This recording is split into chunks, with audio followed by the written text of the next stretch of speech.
Ano to? She asked. Papel. I answered in a sarcastic tone. Alam ko, pero anong laman? She asked again. Pwedeng magbasa. Sungit. Komento niya bago niya sinimulang basahin yung binigay kong document. She read it out loud. Rule number 1. No one should know about our business. As in, no one. No one? Bakit sila alam naman nila? She asked and then pointed at the guys. They're the exception, I answered. Asus, may exception pala, pero kung no one ka rito. Biglang sabi nito. Fuck, I can really strangle this woman right now. She really knows how to piss me off. Rule number 2. We shouldn't mind each other's lives not unless I start dragging your name. Nahihila palang pangalan? Tanong ulit niya. Would you just keep on reading the rest? You're getting on my nerves, woman. I said to her in an annoyed tone. Okay, relax. Masyadong katang ulo mo, pare. Nagtatanong lang. Chill lang. Rule number 3. We will live in the same house, but I would just be a boarder in your house. So ano to? Magbabayad ako ng renta sa'yo. No. Okay? Damn it, keep on reading, would you? Hindi ko na napigilan pang inis ko sa babaeng to. Okay, nagtatanong lang naman eh.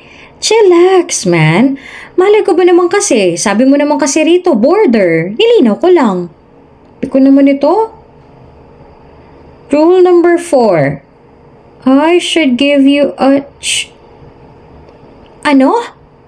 Hoy, ano tong rule number 4 mo? Child! Kung maka-give ka naman, anong akala mo? Tinatae lang ang bata? Ayoko. That's part of the rule. If you can't do that, then there's no 10 million for you. Di sabihin mo na lang sa lola mo na baog ka. She said. Are you insulting me? Hindi kami lahi ng mga baog. Di sabihin mo na naiihi ko ang matras ko. Hirit na naman niya. Oh, this woman is crazy. Nang iinis ka ba? Okay, papayag na ako. Pero dapat taasan mo ang sweldo ko. Aba, ibang usapan ng pagbubuntis ano? Maglilihi ka, tataba ka, at magmumukhang bola-bola. Tapos pag manganganak ka na, mag-50-50 pang buhay ko at pag nakapanganak na ako, sira pang figure ko. Kaya banker, hire. Sabi nito. Mautak din tong babaeng to. Fine. 13. Higher. 15. Taas pa. Damn it, 20 last price. Call. Dali mo palang kausap eh. Fuck. I'll make sure she's gonna earn that hard. Kung bago ka pa lang sa channel na ito, Ate Jane TV, huwag kalimutang pindutin ang notification bell and subscribe button.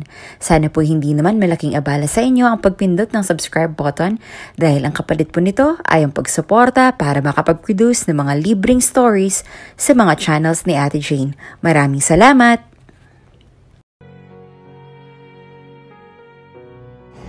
It's a story formed by an accident. Nagbibenta lang naman ako ng sampagita. Nang bigla akong hilahin ng isang estranghero at bigla na lang akong iniharap sa altar at sa hindi kilalang lalaki. He's pissed off waiting for his hired bride who is late for an hour now and he's about to lose a face in front of everyone. Then at last, she arrived, but only to find out she was in the wrong situation. She was actually in a church where a real wedding is about to take place. The billionaire's wedding. And what happened next is history. From being a hard-working single lady, now she became a billionaire's wifey. From this accident, can a love story blossom? Alden's point of view. One of the maids opened the door for me when I arrived at my grandparents' house. "Where are they?" I asked one of the maid. "Nasa my garden po, Sir Alden," she answered. "Okay." The maid squirmed as I walked past them, but I did not bother to look at them. Naabutan ko sina lolo at lola na nag-aagahan pagkarating ko sa my garden. "Good morning, Lo. Good morning, Lola." I greeted them both. "Apo, I'm so glad you came." Masayang sabi ng lola ko na agad na tumayo mula sa pagkakaupo niya at yumakap sa akin. "Of course, La. You called me here, remember?" I told her. Kung gayon, pag di pa kita tinawag na pumunta rito, hindi mo talaga ako bibisitahin ang magandang lola mo?" Sabi ni Lola na mahihimigan ng pagtatampo ang boses. Bago pa man ako makapagsalita ay naunahan na ako ni Lolo. "Hayaan mo na, Bernadette. Busy lang yan sa pagpapatakbo ng mga business ng pamilya. So, Apo, how's the company?" Pangungumusta naman ni Lolo. "It's good, Lo. You don't need to worry," I assured him. "Oh, I'm not worried, Apo. Especially that the empire is being headed by one of the named billionaire businessmen of the country," he proudly said. That made me grin. "Hay nako, tumahimik ka nga, Hector. Hindi ko pinapunta rito ang apo natin para pag-usapan na naman ang business na yan, ha?" Singit naman ni Lola. Nagtaas lang ng dalawang kamay niya si Lolo tanda ng pagsuko. "Then why did you call me here, Lola?" I asked her. Apo, ngayong super successful ka na, kailan mo namang balak na magpakasal, ha? Gwapo ka naman at super successful. Sabi nga sa magazine ni Chloe, isa ka sa mga pinangalanang most sought billionaire bachelor of the country. Pero bakit hanggang ngayon wala ka pa rin pinapakilala sa amin na nobya mo man lang o di kaya fiancé na? Aba, gusto ko magkaroon ng apo sa tuhod mula sa nag-iisang apo ko. Lola said. Okay, the marriage and the baby talk again. My grandmother had been nagging me about that ever since I turned 25 last month. And what I always do each time she brings up that topic, I try to reason out with her. Lola, I still don't have any plans on settling down. I just turned 25 and I'm still enjoying my bachelorhood. Let's talk about that when I'm already 40. Oo, sige, mumultuhin kita. Loko kang bata ka. Sa tingin mo ba'y buhay pa ako pag 40 ka na? Aba, wala na tayong lahing propeta Alden Villaverde para makatagal ako ng ganong kahaba. Matanda na ako, Alden. At kung plano mo mag-settle down ka pa kapag 40 years old ka na, hindi ko na makikita ang apo ko sa tuhod niyan. Nakasimangot na sabi ni Lola. Nilapitan ko naman siya at niyakap. Isang paraan ng paglalambing ko sa kanya. Lola, malakas pa naman kayo. Mukha pa nga kayong bata aabot pa kayo niyan. Sabi ko sa kanya sa malambing na boses. Che, huwag mo nga akong inuuto. Bakit ba kasi hindi ka nagde-date? Marami akong mga amiga na may mga apong mga dalaga pa. Pwede kitang ipakilala sa kanila kung gusto mo. She said. Lola, there's no need to do that. I date, okay? But the right girl is not yet really out there. I explained to her. Apo, habang hinihintay mo yung right girl na yan, namamatay na ako. Kaya pwede, hanapin mo na lang siya, ha? Lola said. Ay nako, Bernadette. Matagal ka pang mabubuhay niyan. Singit naman ni Lolo na nagbabasa ng newspaper. Hindi natin masasabi. Sabi ni Lola na nakapagpakunot ng noo sa akin. What do you mean? Seryosong tumingin sa akin si Lola. Apo, may sakit ako sa puso. Minsan sumisikip bigla ang puso ko at nahihirapan akong huminga. Nagpa-check up ako at may sakit na talaga pala ako sa puso. What? Then let's get you treated then. Nag-aalalang sabi ko sa kanya. Magpapagamot ako, pero sa isang kondisyon. Sabi ni Lola na nakangiti ng nakakaloko. Hindi ko naman mapigilang hindi mapailing sa sinabi ng lola ko. Talagang may kondisyon pa siya bago magpagamot. I heaved a sigh. Okay, what is it? Tanong ko na lang habang napapahilot sa sentido ko. You have to get married first before I take a treatment, she said, still smiling widely. What? Lola! Hindi makapaniwalang sambit ko. Shoot! What kind of condition is that? Ayaw mo. Di sige. Hintayin na lang nating mamatay ako. Hayaan mo na lang na mamatay ang lola mo nang wala kang ginagawa. Sabi ng magaling kong abuela sa tonong nangongonsensya. Natampal ko ang noo ko nang wala sa oras dahil sa sinabi niyang kondisyon. Napatingin ako kay lolo para humingi ng tulong pero nagkibit-balikat lang siya tsaka bumalik sa pagbabasa ng newspaper niya. I can't believe this. My grandmother is blackmailing me right now. Kung hindi ako magpapakasal, hindi raw magpapagamot ang lola ko na baka maging dahilan pa para mawala siya ng mas maaga sa amin. At syempre, ayokong mangyari yon. But fuck, I don't want to get married too. Not yet. Damn it. Now, what should I do? O ano, hindi ka pa rin mag-aasawa? Lola asked me and I can't help but curse in my mind. I heaved a sigh. Kung bakit kasi magaling man-blackmail tong lola ko. I'll think about it. Don't think about it, Apo. Do it! At kapag may girlfriend ka na, pakilala mo lang sa amin para maipakasal ka na namin, ha? Hindi mo kasi natatanong, handa na ang lahat. Bride na lang ang kulang. Ngingiti-ngiti pang sabi ng lola ko sa akin. Napapailing na lang ako. Fuck, I'm doomed. Pagkaalis ko sa bahay nila lola kanina ay nakipagkita ako sa mga kaibigan ko sa isang restaurant. Baka sakali makatulong sila sa isang problemang gawa ng magaling kong abuela. Anong problema doon, Dre? Di magpakasal ka. If you want, I can even lend you one of my girls. Ron said while smirking. Gago, tingin mo kay Alden, aso? Pagkatapos mong tikman yung mga babae mo, papahiram mo sa kanya para pakasalan niya? Tanong ni Daniel. Pwede rin, come on, that's what friends are for. They share, and that includes women. Sabi pa ulit ni Ron na hindi na napali sa labi ang pagkakangisi.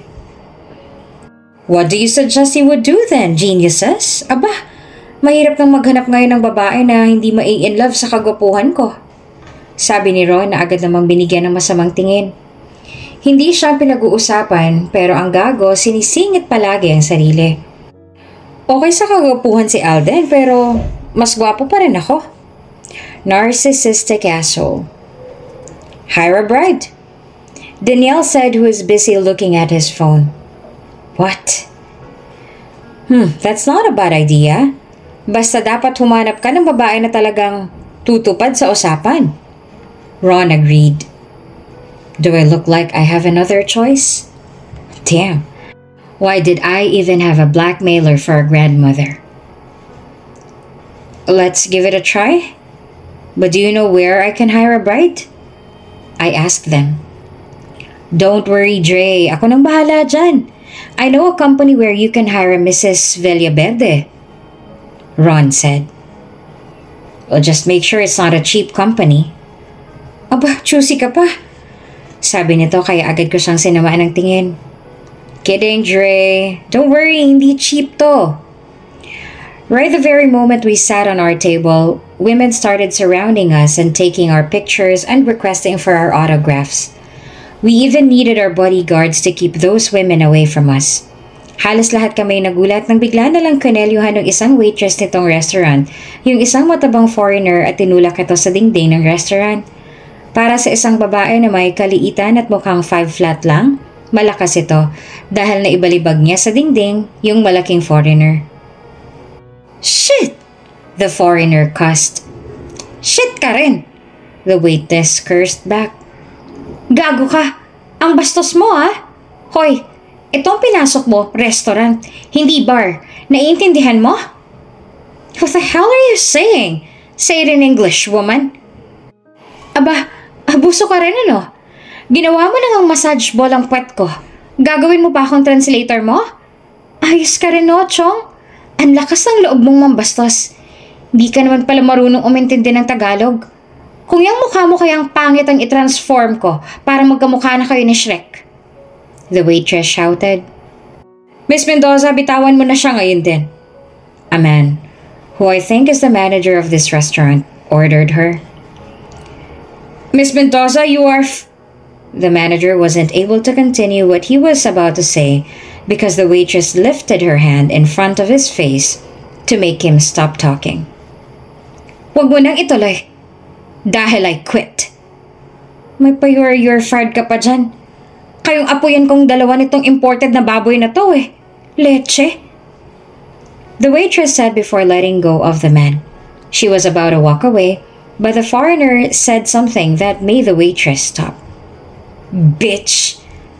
And in an instant, the foreigner is now lying on the floor with blood flowing in his nose. The waitress just punched him. Hard. Naglakad na ito paalis sa kinaroroonan ng foreigner na nagmumura at ng manager na natataranta na. Dumaan ito sa harap namin kaya naaninagan ko ang side view ng maamong mukha nito. She is an example of a small but terrible woman. Tabi! Sigaw niya sa mga nagkukumpulang mga babae na agad nagsitabi at dire-diretso itong lumabas ng restaurant.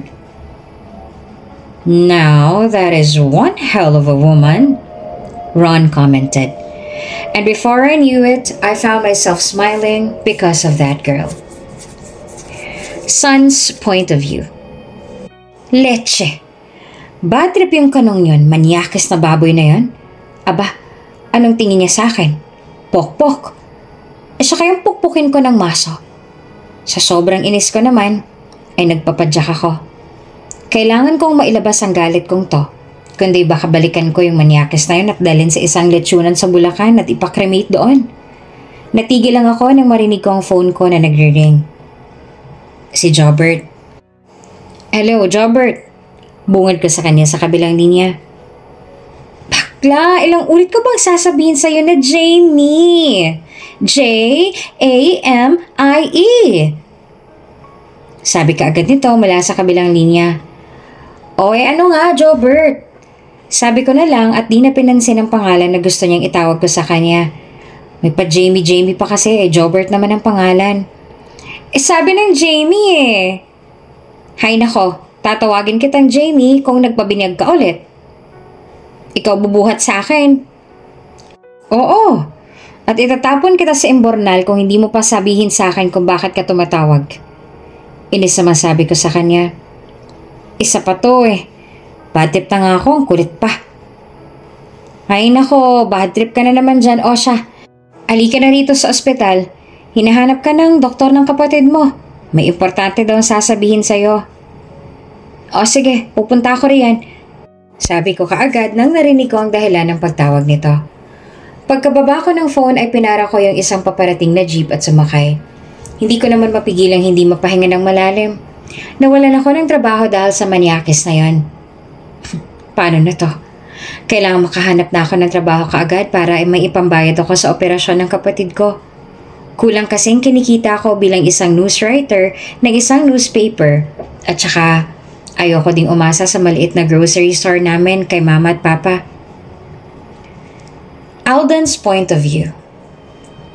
Don't worry, Dre. Ayos na yung bride mo. Ang kailangan mo lang gawin, pumunta bukas sa simbahan. Ron informed me in the other line. Siguraduhin mo lang na maayos yung babaeng napili mo kundi pababagsakin kong business mo. Like you can? But don't worry. She's hot, sexy, pretty, and sophisticated. Definitely your type. Okay, thanks man. Don't mention it. Sige na, mag-beauty rest ka na pare. Naiinis pang sabi nito. Gago, sige, later Dre. Sige, see you tomorrow in your wedding. Hindi ko na pinatulan pa ang sinabi ni Ron. Nahilot ko na lang ang sentido ko habang iniisip ko ang mga mangyayari bukas. Na-inform ko na rin ang pamilya ko tungkol sa kasalang mangyayari bukas. They were eager to meet the girl already but I just told them they would meet her tomorrow. Hindi naman na sila umangal pa, lalo na si Lola dahil ang gusto lang naman niya ay makapag-asawa ako kaagad at mabigyan siya ng apo sa tuhod. Tungkol naman sa babaeng hinire ni Ron, sigurado akong naibigay niya na at napirmahan yung papel na naglalaman ng rules ng relasyon namin pagkatapos ng kasal. Ang mga rules na yun ay una, bawal malaman ng kahit sino ang tungkol sa setup namin. Pangalawa, walang pakialaman ng buhay unless nadudungisan niya na ang apelido ko. Pangatlo, sa isang bahay kami titira, pero para lang siyang border sa bahay ko. Pang-apat, bibigyan niya ako ng isang anak at pagkatapos nun, maghihiwalay na kami. At ibibigay ko ang pera sa kanya. Wala na siyang magiging connection sa akin at maging sa bata. Tuluyan na siyang mawawala sa buhay namin ng bata.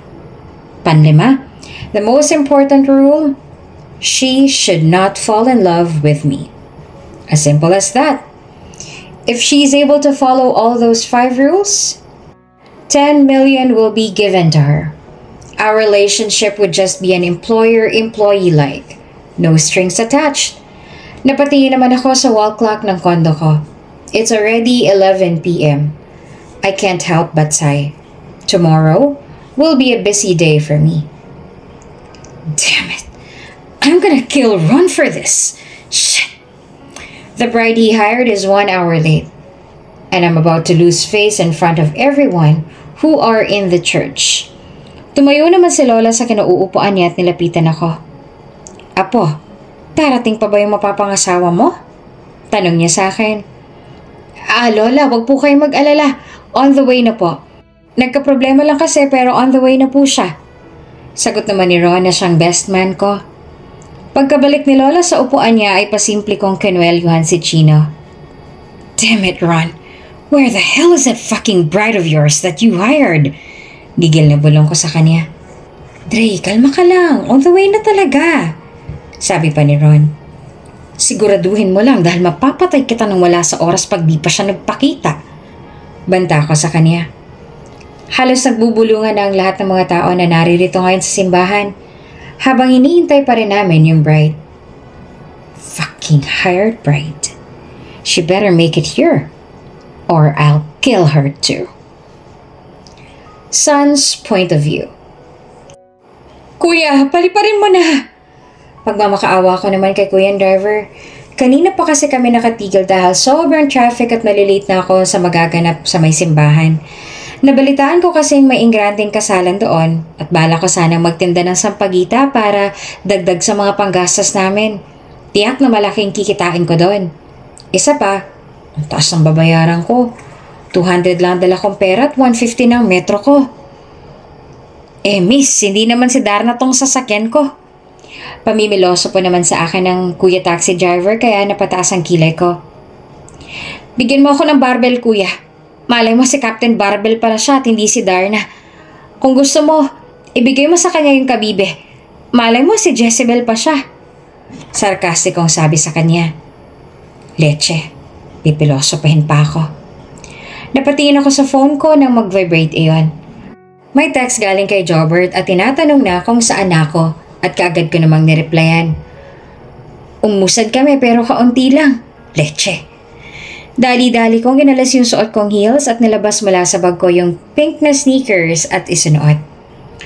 Kuya, heto na bayad. Sibat na ako dito. Malilate na talaga ako eh. Sabay abot sa kanya ng 200 pesos na dala ko. May narinig akong sinabi siya pero hindi ko pinansin na. Halos nakatingin ang lahat sa akin habang tumatakbo ako. Aba, runaway bride lang kasi ang peg ko ngayon. Paano ba naman nakadress akong puti at may corona pa na bulaklak sa ulo? Sana lang hindi ako magmukhang losyang mamaya dun sa simbahan. Habang tumatakbo ako narinig ko ang chini-cheer ng mga taong nadadaanan ko. Yung iba akala may shooting pa. Yung iba naman nang-congratulate. Halos 10 minutes din ako naglalakad takbo bago ako nakarating sa St. Jude's Parish.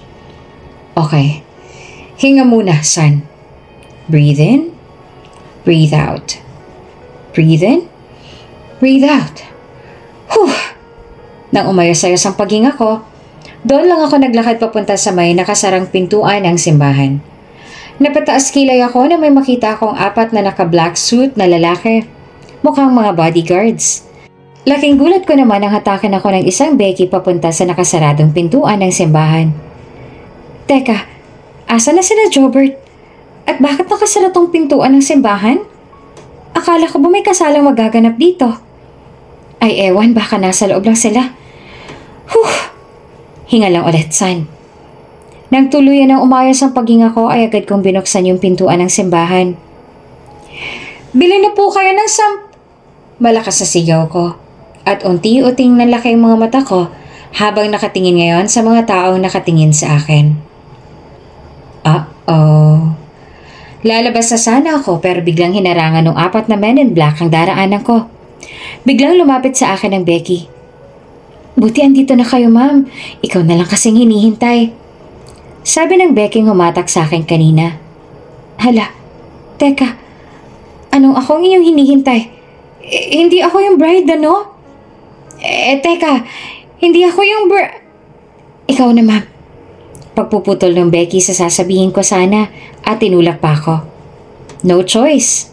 Naglakad ako sa aisle pero palingon-lingon pa rin ako sa may pintuan para tumakas sana. Kaso andun yung 4 na men in black at nakaharang sa may pintuan. So pag nagtangka akong umalis, haharangan nila ako. Alanganing ngiti na lang binigay ko sa mga taong nginingitian ako. Oh my. Mali ang bride niyo. Nang makarating ako sa may altar ay lumingalinga ako. Hindi ko alam kung anong gagawin ko kaya napayuko na lang ako. OMG. Kilala ba talaga ng groom ang bride niya? Ba't di niya sabihing mali ang bride na naririto ngayon? Adik pa tong groom na to? Naka-drugs ba siya? Shabu? Marijuana? O nasobrahan ng paglanghap ng Tide powder? You're late. Halos tumahas lahat ng balahibo ko sa katawan na bigla na lang may bumulong sa akin nun. Pagkatingala ko, para makita ko yung taong bumulong sa akin ay napatigil ako. One word. Nganga. Oh my gulay. Gwapong pamatay. Ang gwapo, men. Hindi kaya nasa langit na ako? Agad ko namang hinawakan ang gilid ng labi ko. Tululaway check-up. Grabe. Kalaglag brat panty at nakakalagas ng buhok sa kilikili ang kagupuhan niya. Pero wait lang. Ba't familiar ang mukha niya? Saan ko na nga ba siya ulit nakita? Let's go, sweetheart? Tanong naman ito sa akin. Shit, sweetheart daw? May gulay. Wow, halos malaglag ng ovaries ko nung bigla na lang nitong nilahad ang kamay niya sa akin. At nag 1 million megawatt smile na si kuya. Nako, mapapaagat ang pagpunta ko sa inyo, Lord. Nakakaatake ng puso kasing kagwapuhan ng isang to. Pero teka lang, di ba dapat alam niya hindi ako ang bride niya? Ang weird naman ng isang to. Napatingin naman ako kay Father na hinihintay kami. Father, wait lang po ha. Ang gwapo kasi masyado ng sweetie ko. Nahihirapan akong huminga. Doon muna kami ha. Aayusin lang namin ang puso ko. 3 minutes lang. Wait lang. Sabi ko kay Father na may kasama pang hand gestures habang sinasabi yon at saka hinili yung gwapong nilalang sa gilid ng simbahan. Hindi ko na lang pinansin ang lahat ng taong nakatingin ngayon sa amin. Dapat malaman ng isang to na hindi ako ang bride niya. Baliw na ata kasi tong groom na to kasi hindi niya kilala ang bride niya. Sayang, gwapo pa naman. Magsasalita na sana ako pero naunahan niya na ako. What now? In case you haven't noticed it yet, the wedding is 1 hour delayed already because of you. Galit na sabi niya sa akin kaya napataas ang kilay ko. Teka, ba't galit tong isang to? Chill lang kuya ha. Hindi naman kasi ako yung bride mo eh. Sabi ko naman sa kanya. Wait, what? Gulat na sambit nito na mas ipinagtaka ko. Alam mo, ang weird mo. Ikaw lang ata nakita kong groom na hindi mamukhaan ng bride niya. Nakadrugs ka ba? Di ko napigilang tanungin. Sinamaan naman niya ako ng tingin bago sinenyasan yung lalaking katabi niya kanina sa altar na agad namang lumapit sa amin. What the hell is going on here, Ron? Is she the hired bride or not? Tanong ni gwapong nilalang kay kuyang bagong dating na tinawag niyang Ron. Baka nagparitoke, Jay? Parang nag-ibang mukha eh. Sagot naman ng Ron, nakakamot-kamot pa sa ulo niya. Pero wait, ano ritoking sinasabi niya? At anong Hired bride. Excuse me kuya ha. 100% natural tong mukha ko. Walang retoke. Walang labis, walang kulang. Sadyang maganda lang. Singit ko sa kanila kaya napatingin silang dalawa sa akin. Damn it. I can't believe all this shit. Mura ulit ng gwapong nilalang na napahilot pa sa sentido niya. Seryosong tumingin naman ito sa akin. You can't go. You are going to be the replacement. Ha? Anong replacement ang sinasabi mo? Kunot na akong tanong sa kanya. Nako, mukhang sayang isang to. Gwapo na sana kaso mukhang may saltik naman sa utak. Let's get married. Just say I do later. And 10 million will be yours. Biglang sabi ng gwapong nilalang na literal na nakapagpanganga sa akin. Ano raw? 10 million pesos? Basta mag-idol lang ako? Sinuri ko naman ang maayos sa mukha ni gwapong nilalang at humanap ng ebidensya kung nakahit-hit ba siya ng marijuana o nasobrahan lang sa pag-inom ng cobra at pagkain ng kimchi. Mas napanganga pa ako lalo na makita kong wala namang sinyalis ang pagbibiro ang mukha nito. Seryoso pa nga ito habang nakatingin sa akin. Bakit? Seryoso nga siya? Wait, seryoso ka talaga? 10 million? Mag-idol lang ako? Pera biro? Paninigurado ko pa. Yes, okay? I'm not the type of person who jokes around, especially when it comes to serious matters. Seryosong sagot niya. Mukha nga hindi marunong mag-joke eh. Sungit. So what do you say, Miss Beautiful? Tanong sa akin ng Ron. Will you accept his offer? Mag-a-idol lang? 10 million na? Lord, thank you. Ito na to. Ito na yung matagal ko nang hinihintay na swerte sa buhay ko. Mapapagamot ko na rin ang kapatid ko. Magiging milyonarya pa ako nang walang kahirap-hirap. Mabibigyan ko na kaagad ng magandang buhay ang pamilya ko sa oras na makasal ako sa mokong na to. Hindi na ako nagsayang pa ng oras. Dali-dali kong hinatak si gwapong nilalang papunta sa may altar. Father, simulan ng kasalan. Ngayon na. As in, now na. Go, bilisan niyo na. Wala nang kakarakaraka. Gomora bells na tayo para makapag-idol na ako. Sabi ko kay Father na nagulat pa at natatarantang sinimula na ang seremonya. Lord, thank you talaga. Mahal niyo nga ako. Thank you. 10 million. 10 million. 10 million. This is at pansit. Alden's point of view. Pagkatapos ng kasal, hindi sa may reception area kami dumiretso kaagad, kundi sa isang room na hotel ko kung saan ginaganap ang reception. Ganun pala. Tatangu-tangu pang sabi ni San Ira Mendoza pagkatapos sabihin sa kanya ni Ron ang lahat. Bigla naman siyang tumingin sa akin. Pero bakit kailangan mo pang mag-hire ng bride? Gwapo ka naman, mayaman, tisoy pa at matangkad pa. Wala ka bang jowa? She asked and I was about to answer her question when her eyes widened.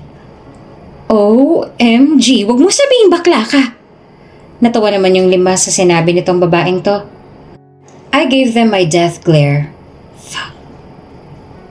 I'm not gay, I said in gritted teeth.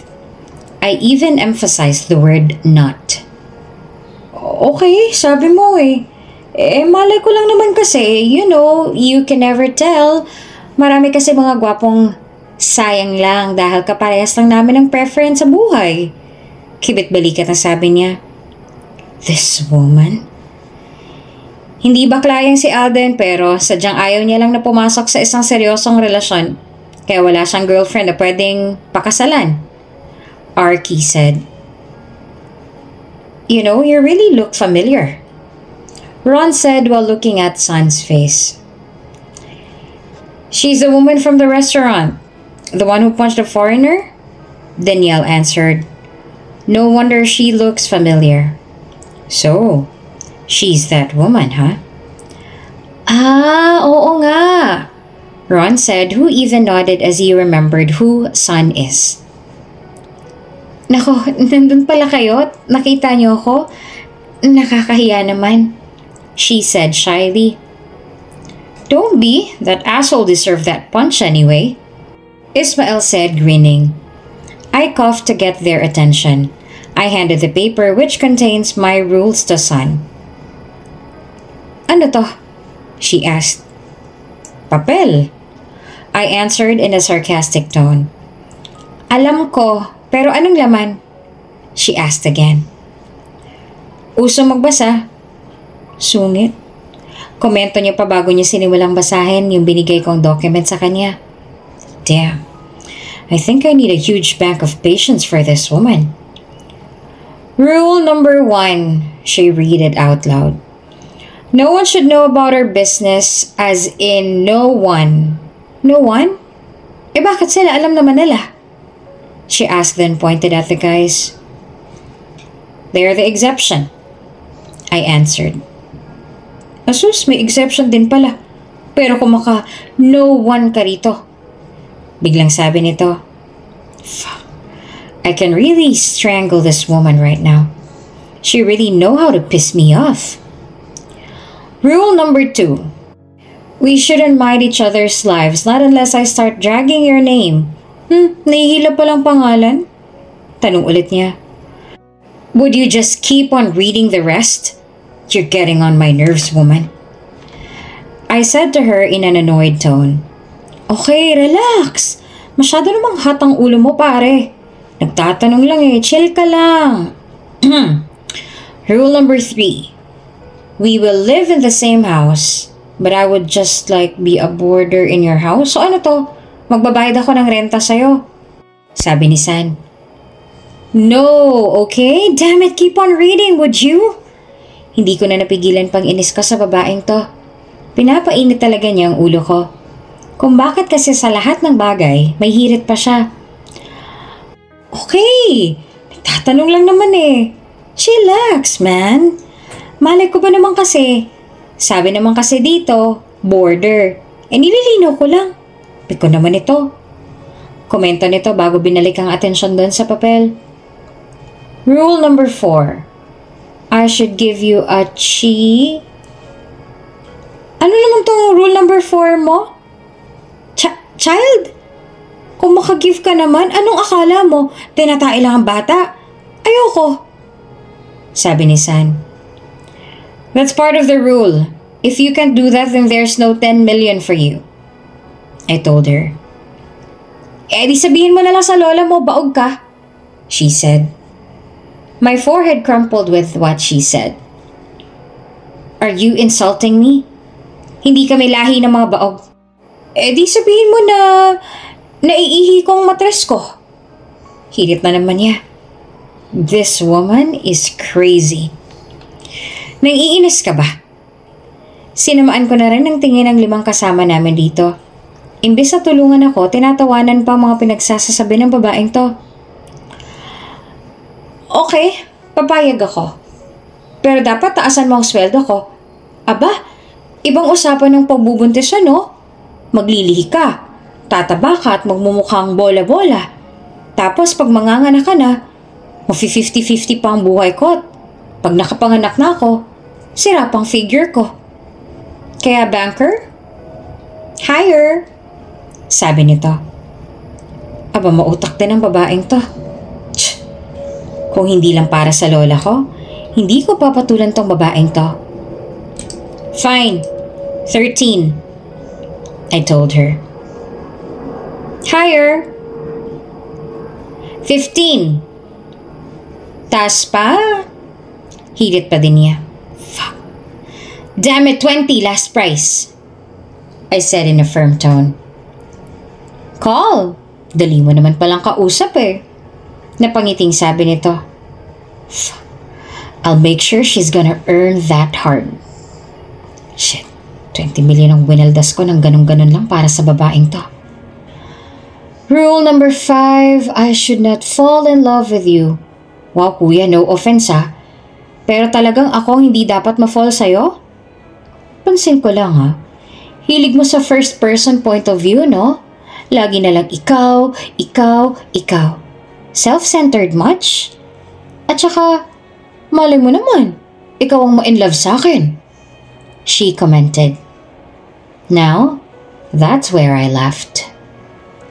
Me? Fall in love with you? Huh, no fucking way, woman. You're not my type, I said to her with a grin on my lips. Sabi mo eh. Pero pag ikaw na in love sa akin, huwag kang hahabol-habol. Sabi naman ito.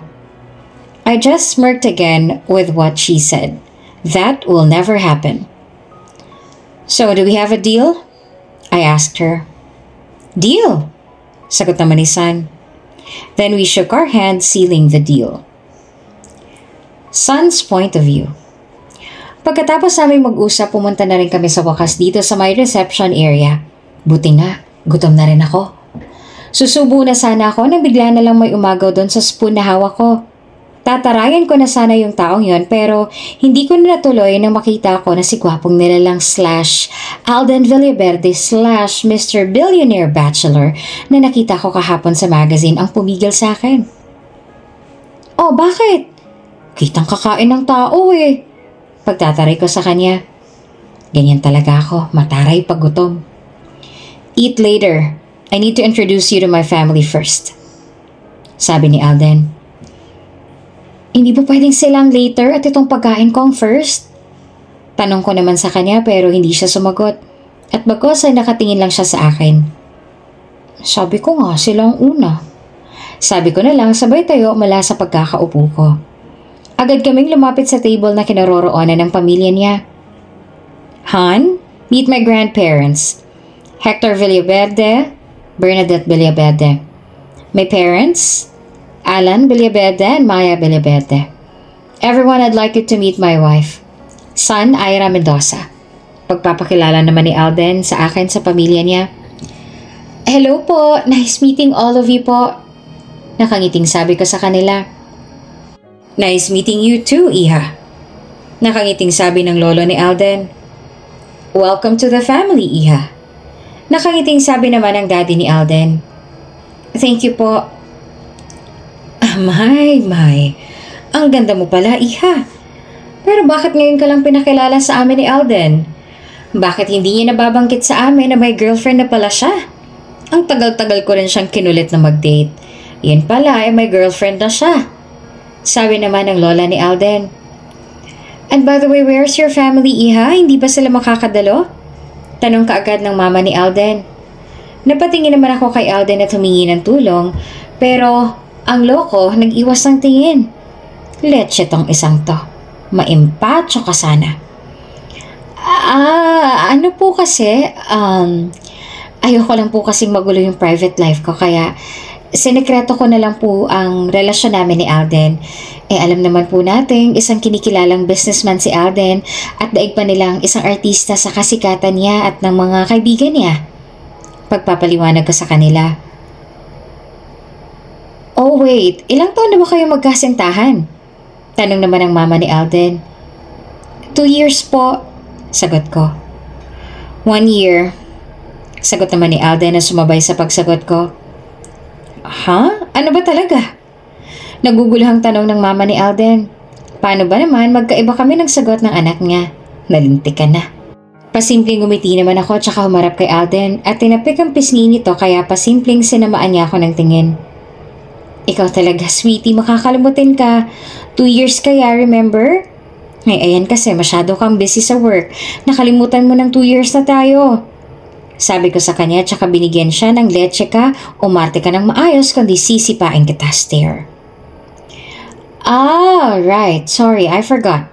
Sabi na lang ni Alden na pasimpleng ngumiti rin nang tumingin sa mama nito. It's okay. Iha, natikman mo na ba yung mga pagkain na pinahanda namin itong mama niyo? Tanong naman ng lola ni Alden.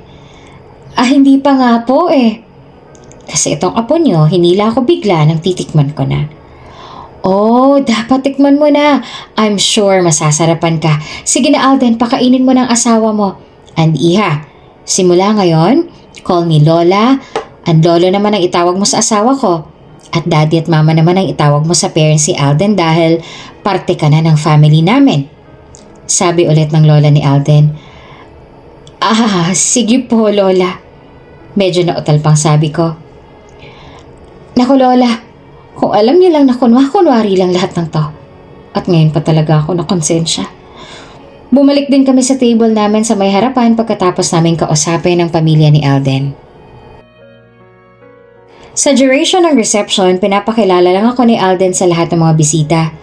Halos tuyong-tuyo na nga ang bibig ko kakangiti sa mga taong di ko namang kilala at mga taong kilala ko lang by face, kagaya ng mga politicians, mga iba't ibang businessmen, models at mga artista na dumalo. In fairness, mahirap din palang trabahong to. Nakakatuyo ng gums.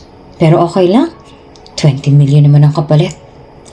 Okay lang matuyong bibig ko, kahit nangalangal ako pa, isama pang intestines ko.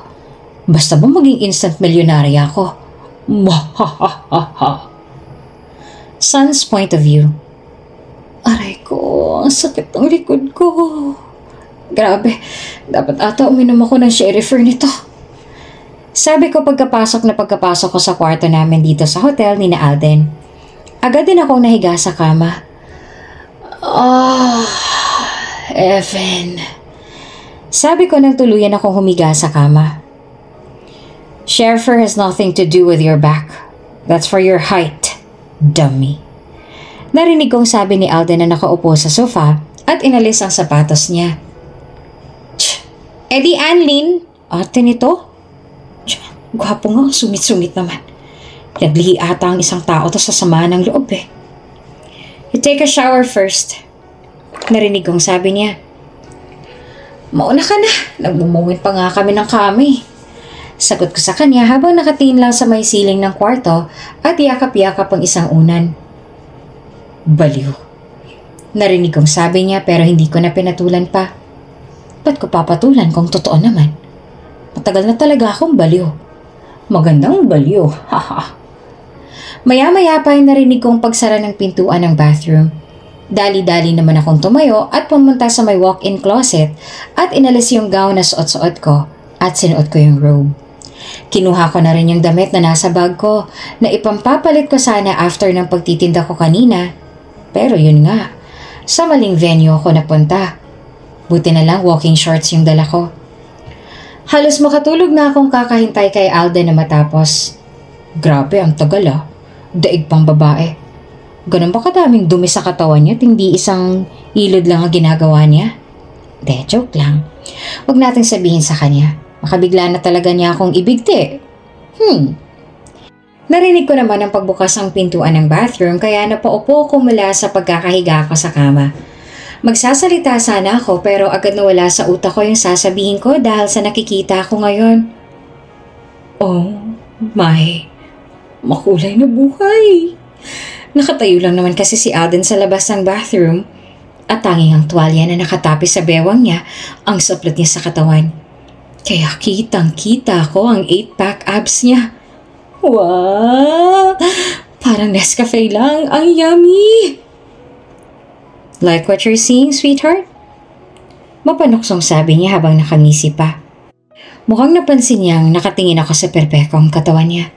Grabe. Pa-slow motion ko namang itinakip ang kaliwang kamay ko sa bibig kong nakanganga at halos pulang-pulang mukha ko dahil sa pagkaya. Hindi ko napigilang hindi mapalunok. Maghunos dili kang malanding version ni San. Pasimpleng umubo ako at nag-iwas ang tingin. Hindi naman totoo yan. Dinodrawingan mo lang. Sabi ko na lang para takpan yung pagkapahiya ko. Wanna touch it? May pang-aasar pa rin sa boses sa tanong niya. Wag na, baka makagat ko pa. Mahilig pa naman ako sa pandesal. Rawr! Pagkasabi ko noon ay dali-dali kong kinuha yung nakahandang damit ko at yung towel at saka patakbong pumasok sa bathroom. Narinig ko pa ang mahinang pagtawa nito. Daig ko pa ngang nakapagkarirahan sa pagkahabol ng paghinga ko nang makapasok na ako sa bathroom. Whew! Grabe, parang The Amazing Race lang yung abs ng loko. Nakakahingal tignan. Binilisan ko naman ang pag-shower. Pagod na rin kasi ako at gusto ko na matulog. Kailangan ko pang gumising ng maaga bukas dahil pupuntahan ko si Cedric sa ospital para ma-schedule ng operasyon niya. Hindi ko naman mapigilang hindi mapangiti sa tuwing maiisip kong makakakita na rin sa wakas ang kapatid ko. Paglabas ko sa banyo, naabutan ko na rin si Alden na nakasandal sa headboard ng king-sized bed at nagbabasa. Pero hindi katulad kanina, nakasuot na ito ng puting sando at pajama pants kaya naman kita ko ang biceps nito na may tattoo. Grabe, alagang-alaga talagang katawan. Parang sarap maglambitin tuloy sa braso niya. You can stop admiring my body and just go to sleep already. Sabi naman ito. Pero sa libro pa rin ito nakatingin. Agad naman ako nag-iwas ang tingin. Pinya ka ba? Ba't parang dami mong mata? And excuse me, I'm not admiring your body. I'm admiring your tattoo. Palusot ko lang kahit ang totoo ay yung katawan naman talaga niyang tinitignan ko. I saw the corner of his lips went up, forming a smile. I'm not a pineapple, but I can feel you staring intensely at me. If I were an ice cream, I might have melted already. Sabi pa nito. Che, teka nga pala. Kung diyan ka matutulog sa kama, saan naman ako matutulog, aber? Pagtataray ko sa kanya para mapagtakpan ulit ang pagkapahiya ko. He gave me a disbelief look. In the bed too. Maybe. But if you want, you can sleep in there, sa sofa. Your choice. Wow, thank you ha. Hindi ko alam ang gentleman mo pala.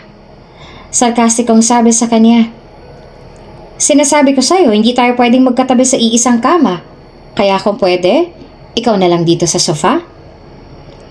And why can't we share the same bed? It's not like I'm gonna do anything to you. Like I said, you're not my type. Sabi nito na ikinainis ko. Kailangang ulit-ulitin na hindi niya ako type? Aba, hindi ko rin siya type ano? Kahit pagwapo siya. Ang yabang mo rin masyado, no? Ayoko magkatabi tayo dahil malikot ako matulog. Paminsan-minsan naninipa rin ako. Sabi ko. Totoong malikot ako matulog pero ang pinakadahilan naman talaga kung bakit ayoko siya makatabi sa iisang kama dahil hindi ako sanay na may katabing makatulog. Lalo na't lalaki pa. Nakaka-conscious. Baka hindi pa ako makatulog. Baka kasi bigla na lang akong naglalaway o di kaya biglang yakap-yakap ko na pala siya nang di ko namamalayan. Mahirap na. May lahi kang kabayo? Biglang tanong niya sa akin. Wala. Pero mukha mo ang magmumukhang kabayo pag sinipa ko. Poker face na sabi ko sa kanya. Leche. Layan pa ako ng kabayo. I'm not planning to sleep there in the sofa, so if you don't want to share the bed with me, then you'll be the one sleeping there. At mukhang seryoso nga talagang loko dahil sinara na nito ang binabasang libro at inilagay na sa may side table at nahiga na. Grrr! Ganun pala ha. Sige, bahala ka. Ikaw din ang magmumukha talagang kabayo bukas. Padabog akong humiga sa tabi niya.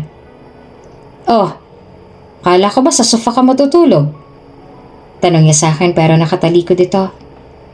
Actually, parehas kaming tinalikuran ng isa't isa. Che, good night. Sagot ko na lang sa kanya. At dahil na rin siguro sa pagod, madali akong nahila ng antok. Alden's point of view. The woman beside me is sleeping soundly like a baby, but here I am not being able to sleep. How can I sleep if the woman beside me made my abdomen her pillow? And all her pillows are not lying on the floor. Kagaya nga ng sinabi nito kanina, malikot itong matulog. I can't even move a muscle because I might wake her up. Ice cream, carbonara, yum. I heard Sun say. She even talks in her sleep. I heaved a sigh. This is gonna be a long night for me. The moment I woke up in the morning, Sun is nowhere to be found already. Damn. Where did that woman go? She even left without saying goodbye or at least leaving a note para alam ko naman kung saan siya pupunta. Siguraduhin lang niyang hindi niya ako tinakasan. Tumunog naman ang message tone ko. Galing kay Lola ang message. Apo, punta ka ngayon sa mansyon. Dito na kayo mag-breakfast ni San. Oh, hell. Now what? My grandma wants us to have breakfast with them, but I don't know where that woman's whereabout. Agad ko namang nireplyan si Lola na lunch na lang kami sasabay sa kanila At nagsinungaling na lang ako na tulog pa si Sun. I have to find her. I dialed my personal assistant's number. John, I need you to find where Sun Ira Mendoza's whereabout. Yes, boss. And give me all the information about her. ASAP. I don't know anything about her except her name. I have no idea of her family background or her working background. I don't even know if what she said last night to my family is true or if it is just part of her acting. I need all information about her because she's gonna be my wife. For how long? I don't know. But the moment she gives birth to my child, our business will be over. I'll have a child and she'll have her 20 million. That's it. Son's point of view. Aray! Reklamo ko pagkapasok ko dito sa room ni Cedric, dito sa ospital. Paano ba naman? Bigla-bigla na lang akong sinabunutan ni Jobert. Bro, Hilda ka? Anong ginawa mo kahapon? Ni hindi mo pa sinasagot o nire-replyan ng text ko. At saka nasan ka buong magdamag at hindi ka pumunta rito kagabi, ha? Alam mo bang nag-alala ang pamilya mo sa'yo? Sunod-sunod na tanong ni Jobert sa akin na sinabunutan pa rin ako. Sasagot ako, pero pwede bitawan mo ng buhok ko. Hindi naman damo ang buhok ko at masakit ng anit ko. Reklamo ko sa kanya. Buti na lang at binitawan niya ng buhok ko. Grabe, ang sakit ah. Sagot na, kundi yung buhok mo sa baba mo naman ang sasabunutan ko para mas masakit. Banta naman ni Jobert. Grabe tong isang to, ang brutal. Nagdalawang isip naman ako kung sasabihin ko sa kanya ang nangyari kahapon at yung pagpapakasal ko sa taong kakikilala ko lang kahapon. Teka nga pala, hinahanap kaya ako ng lokong yun? Hindi na kasi ako nag-iwan ng note kung saan ako pupunta. Siguro naman hindi. Sabi nga ng isa sa rule niya, walang pakialamanan kaya wala naman siguro siyang pakialam kung saan ako pupunta. Ano na? Sigaw ni Jobert kaya napatigil ako sa pag-iisip kay Alden. Tapos nagpakasal ako. Sasabihin ko pa sana yung tungkol sa 10 million deal namin ni Alden kaya ako nagpakasal kahapon pero naalala ko na bawal nga pala. Nasa rule niya yon. Nagpakasal? Hindi naman makapaniwalang tanong ni Jobert. May boyfriend ka, ate? Tanong naman ni Cedric na tahimik lang kanina na nakikinig sa amin ni Jobert. Meron? Sino? Sino yung lalaking yan, ha? Tanong ni Jobert na nalalaki ang matang nakatingin sa akin. Hindi ko alam kung sasabihin ko ba or hindi. Pero sure akong kukulitin ako nitong si Jobert pag hindi ko sinabi. Si Alden Villaverde. Sino yun? Adik dyan sa kanto. Gaga. Yung isa sa mga inaasam-asamong billionaire bachelors dun sa magazine kahapon. Mataray na sagot ko sa kanya. Natahimik naman siya at ilang segundo lang ay humagalpak ito ng tawa. Nananaginip ka ba o ambisyosa ka lang, sister? Tanong nito, natatawa-tawa pa rin. Paano naman si Fafa Alden Villaverde ang asawa mo, ha? Bahala siya kung ayaw niyang maniwala. Ate, sino yon? Tanong naman sa akin ni Cedric. Huwag ka mag-alala. One of these days, papakilala kita sa kanya. Sabi ko naman sa kanya. Sino ipapakilala mo kay Cedric, ha? Yung mukha ni Fafa Alden sa magazine. Tatawa-tawa pa rin sabi ni Jobert. Pasalamat ang isang to, kaibigan ko siya.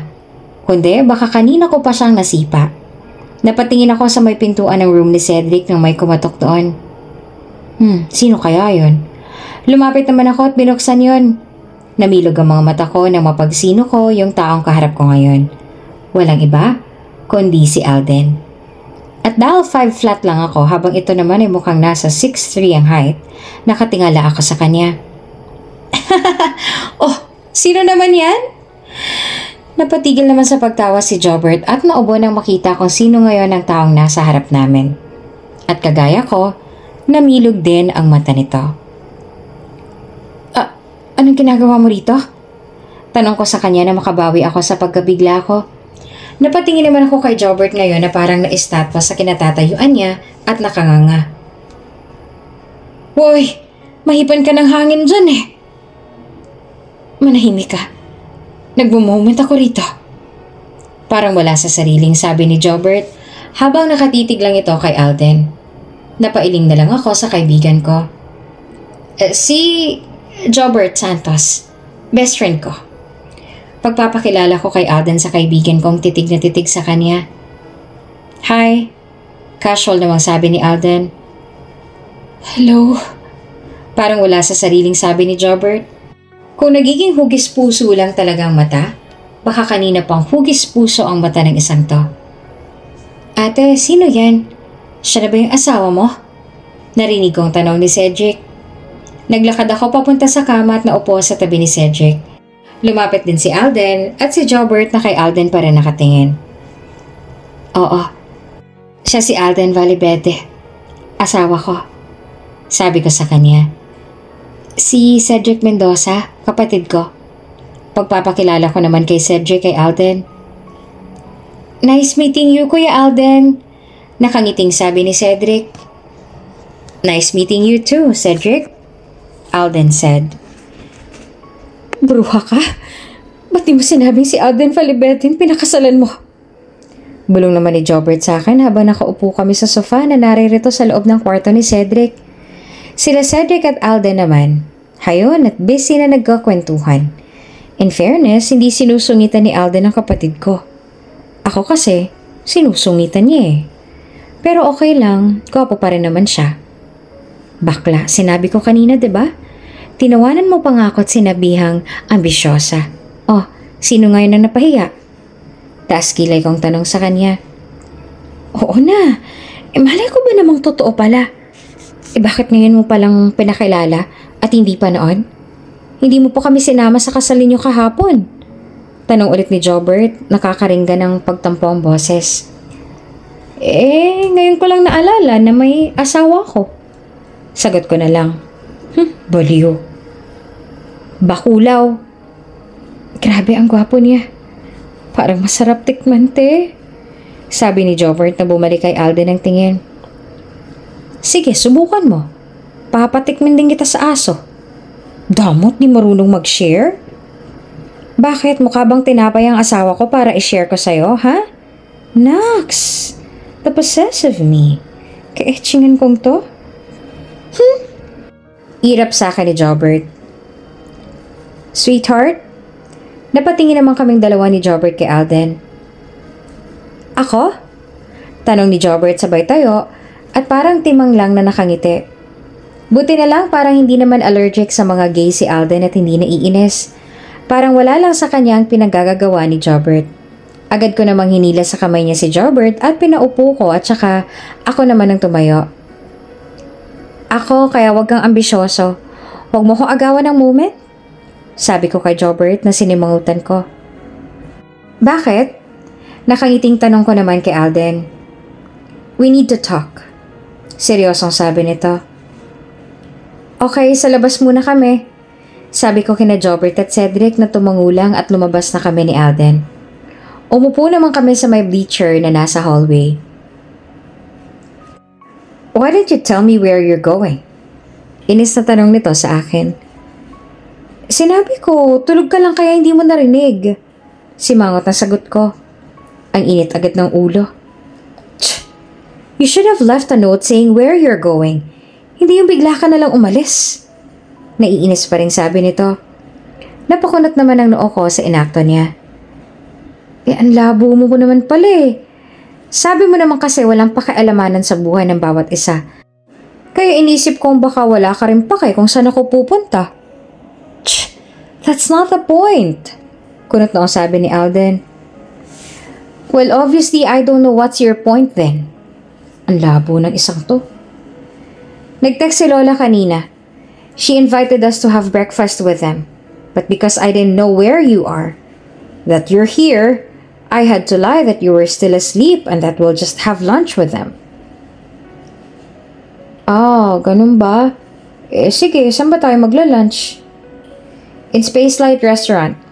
Susunduin na lang kita mamaya. Sabi naman ni Alden. Nagkibit balikat na lang ako. Okay. Katahimikan sa pagitan namin ang sumunod. I didn't know what you said last night to my family about your family was true. Pagpuputol ni Alden sa katahimikan sa pagitan namin. Ha? Hindi ko gets. You know about your brother and your parents? Sabi nito. So akala niya nagsisinungaling lang ako nang sinabi kong yun ganon. Oh well, di ko naman siya masisisi. Kahapon lang kami nagkakilala. At pumayag pa ako magpakasal at magpanggap na asawa niya kapalit ng 20 million. Baka nga mababang uri ng babae ang tingin niya sa akin. I need to go now. Sabi nito tsaka tumayo at naglakad na. Pero bagong tumuluyang makalayo ay nilingon niya ako. And next time, tell me where you're going. Don't get me worried again. At nagtuloy-tuloy na ito na naglakad paalis. Naiwan naman ako na panganga sa sinabi niya. Did he just say... Nag-aalala siya sa akin kanina nung umalis ako nang walang paalam? Tama bang narinig ko? O sadyang kinonvert ko lang ng tenga kung sinabi niya kaya gumanda? Pero hindi eh. Tamang rinig ko. Hindi ko naman namalaya na napangiti na pala ako. He really said he was worried about me. The high and mighty masungit Alden Valverde. Nag-aalala sa akin. Wow! Ikaw na talaga, San Ira, ang maganda. Alden's point of view.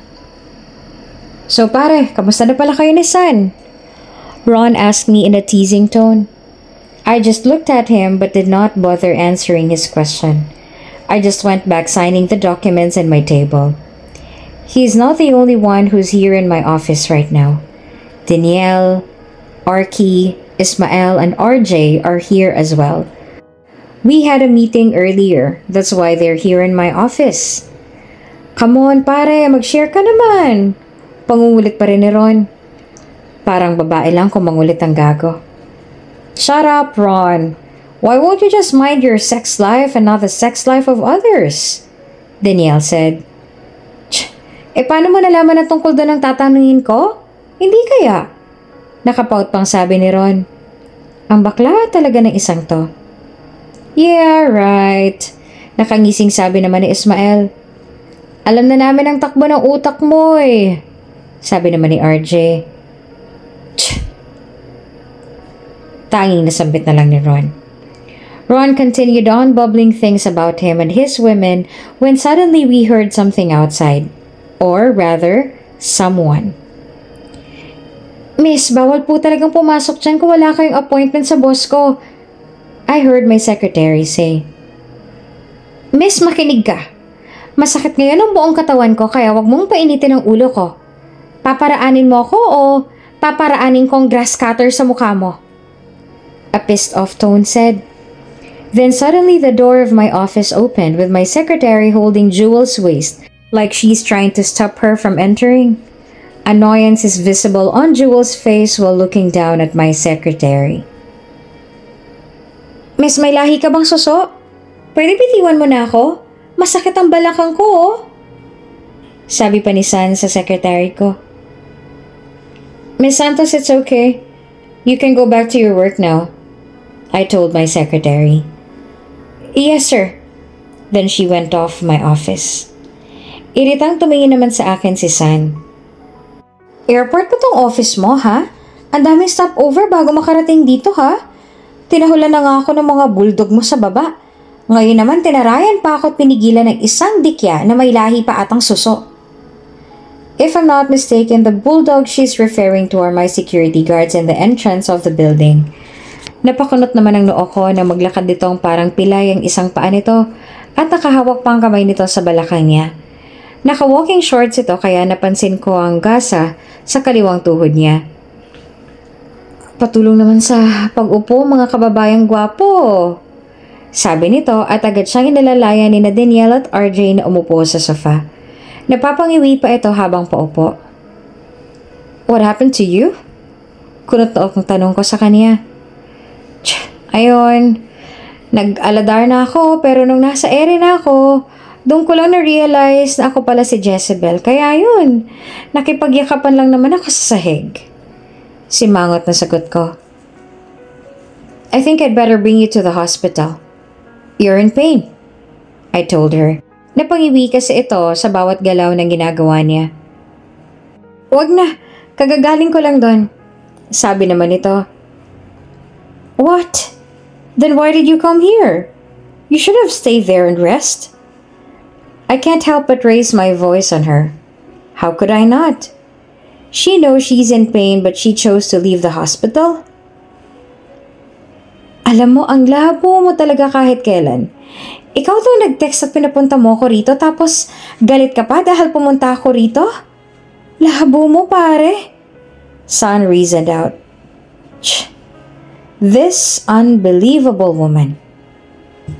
Let's take you home then, I said. Hindi, okay lang ako. Sige na, mukhang ang dami mo pang ginagawa eh. Tapusin mo na lahat yan, makikipagkwentuhan na lang ako sa mga kaibigan mo, she said. Ilang segundo ako nakatingin sa kanya bago bumalik ulit sa upuan ko. She's right. I still do have a lot of work to do. I need to sign a lot of documents. At gaya nga ng sinabi nito, nakipagkwentuhan ito sa 5. Ang mga topic kung ano-ano lang. Pero makalipas ang ilang oras, hindi ko na narinig pa ulit ang boses niya. Napalitan na ito ng paghilik. I think you better take your wife home, Dre, Ismael said. Oh! Reklamo naman ni Ron dahil bigla itong nabatukan ng gumalaw si Son. Shut up, Park, I said to Ron because he might wake up Son. Napasimangot na lang si Ron. Nagsitayuan naman yung 5. Sige pare, una na kami, sabi ni Arky. Take your wife home, sabi naman ni Daniel. Sige, sabi ko na lang sa kanila bago sila lumabas sa office ko. Napatingin naman ako sa asawa ko na tutulog ngayon. Napahinga na lang ako ng malalim. Now, what I'm gonna do with you? Napatingin ako sa relo ko. 6:30 na pala. Agad kong tinawagan ng driver ko at pinahanda na ang kotse sa kanya sa may parking lot. Pagkatapos kong itago lahat ng mga documents na napirmahan ko, ay nilapitan ko ulit si Son at parang papel lang na binuhat tsaka lumabas na kami sa office ko. Ang gaan lang niya. I heard my secretary said goodbye but I didn't bother responding. Dumiretso ako sa private elevator ko. Pagdating ko sa may parking lot ay agad akong pumasok ng kotse at minaneho iyon ng personal driver ko paalis. Now that she's sleeping in my arms, I can freely study her face. I must say, she has a baby-looking face. Matangos ang ilong nito, natural na mapula ang labi nito. I gulped when I touched her reddish and smooth lips. Shit. Now, I'm in the urge of kissing her. Damn it. But then, I found myself kissing her. Not in the lips, but in her cheek. Then I focused myself outside the window. Son's point of view. Dahan-dahan ko namang iminulat ang mga mata ko. Pinakiramdaman ko rin ang balakang ko at hindi na ito masakit. Maliban na lang doon sa sugat ko sa tuhod na medyo kumikirot-kirot pa rin. Nilibot ko naman ang paningin ko at agad akong napabangon mula sa pagkakahiga ko. Oh no, asan ako? Nilibot ko ang paningin ko sa kabuuan ng malaking kwarto. Kung pagbabasihan ng kulay at amoy ng kwarto, masasabi mong lalaki ang may-ari ng kwarto. Teka, lalaki? Alden, tulungan mo ako!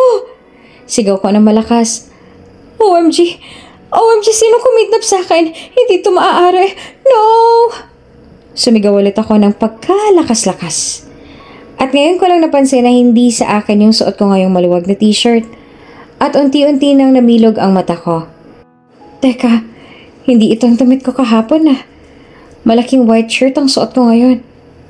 No, hindi pwede to. Napasigaw ulit ako ng malakas. Dali-dali akong tumayo at tumakbo papunta sa may veranda ng kwarto. Kailangan kong makaalis dito. Kailangan kong makatakas sa kung sino man ang kumikidnap sa akin. Lecheng Alden yon. Huwag niyang sabihin na inihulog niya ako sa kalsada nung nakatulog ako sa office niya kahapon. Papatayin ko talaga ang lokong yon. Napatingin naman ako sa baba ng veranda. Shit! Ang taas. Pero kahit na, Kailangan ko makaalis dito. Aakyat na sana ako sa railing ng veranda nang biglang may nagsalita sa likod ko. Son, what the hell happened? And what are you trying to be here? Napalingon naman ako at ngayon ay nakatingin ako kay Alden na bagong ligo lang dahil nakatapis lang ang towel sa lower part ng body nito at basa pa ang katawan at buhok nito. At nagmamadali siguro itong lumabas ng bathroom kaya hindi niya na naitapis ng maayos yung towel kaya bigla na lang yung naalis. Namilog ang mata ko habang nakatingin sa parte ng katawan niya na dapat hindi ko tinitignan. And seconds later, nagtititili ulit ako. Tumatalon pa ako habang tumitili at nakaturo ang kamay ko sa junior niya. Dali-dali akong tumalikod, tsaka tinakpan ng mata ko na akala mo pag ginawa ko yon, makakalimutan ko na yung nakita ko. Shit! Narinig kong mura nito. Sobrang lakas ang tibok ng puso ko at para mawawala na ako ng hininga. Ramdam ko na rin ang sobrang pamumula ng mukha ko. Teka, hindi lang pala mukha ko kundi ang buong katawan ko. Shoot! Paano bang hindi? Nakita ko lang naman kasi ang dapat kong hindi makita. Wah! Nakita ko lang naman kasi ang junior nito. Teka, hindi ata bagay na tawaging junior kasi malaki ang junior niya. Ano tong iniisip ko? Lord, kunin niyo na ako. Son, come out in there right now. You need to eat your breakfast and we need to treat your wound on your knee. Narinig ko ang sabi nito mula sa labas. Nasa loob kasi ako ng banyo. Pagkatapos kasi ng insidente kanina, ay dito ako sa may banyo dumiretso at nagkulong. Ayoko, busog ako. Sabi ko pero actually nagrereklamo ng tiyan ko sa gutom. Pero ayoko talagang lumabas. Nahihiya ako.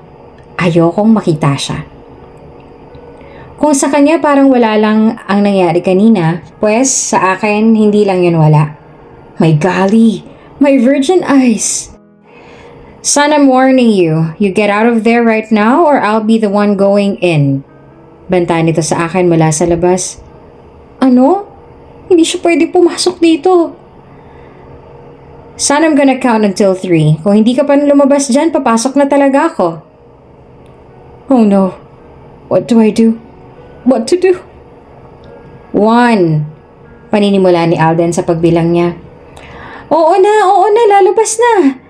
Natatarantang sabi ko tsaka dahan-dahan kong binuksan ang pintuan. Seryoso itong nakatingin sa akin pagkalabas ko. Come on. Let's clean your wound first before eating our breakfast downstairs. Sabi nito at walang babalang binuhat niya ako na akala mo papel lang ako sa sobrang gaan. Di siya ng malakas. Agad naman niya akong inupo sa kama tsaka pinatong yung paa kong may sugat sa hita niya. Inalis niya rin yung gauze at sinimulang linisan yung sugat. Tahimik lang kaming dalawa. Ayoko makipag-usap sa kanya at sana hindi niya i-bring up yung nangyari kanina. About what happened earlier, biglang sabi ni Alden.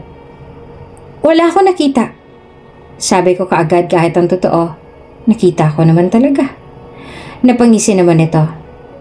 Come on, we both know you saw it. And don't make it a big deal. You're gonna see it anyway. Sabi nito. Ano? Ano kung gonna see it anyway yung pinagsasasabi mo dyan? Wala akong balak tignan ulit yun ano? No way. You're gonna see it if we're gonna do rule number 4 in our deal. Remember, you're gonna give me a baby? Nakangisi pa rin sabi nito na ikinalaki ng mata ko. Shit. Oo nga pala. You're blushing? Sabi pa nito, tinawakan pa ako sa baba. Mainit. Pagrarason ko na lang. The aircon's on. Global warming. Funny. Come on, let's go downstairs. Sabi ni Alden for the second time around, binuhat ulit nito ako. Kaya ko namang maglakad ibaba mo na ako. Sabi ko pa sa kanya. Grabe ang bango niya. Shit na malagkit. Huwag kang lumande, San Ira Mendoza. Hindi pa rin magaling ang paa mo. And we're in a hurry. Pupunta pa tayo sa bahay ni na Lola. Narinig kong sabi niya. Bakit? She wants to bond with you. At gusto niyang sabay daw kayo mag-ayos para sa party mamayang gabi. Son's point of view. Ilang minuto lang ang biyahe at nakarating na rin kami sa isang hotel na pagmamay-ari ng Valverde Empire at kung saan dinaraos yung party. Binuksan naman ang pintuan ng sasakyan sa side ko at may nag-abot ng kamay niya na agad ko namang tinanggap. Pagbaba ko ng kotse ay doon ko lang nalaman na si Alden pala yung nag-abot ng kamay niya. Napakunot-noo ako dahil sobrang titig na titig ito sa akin ngayon. Hoy, ayos ka lang?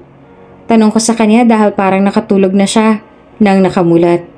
Napatingin naman ako kay Lola Bernadette at Mama Maya na nakangiti lang habang nakatingin sa amin ni Alden.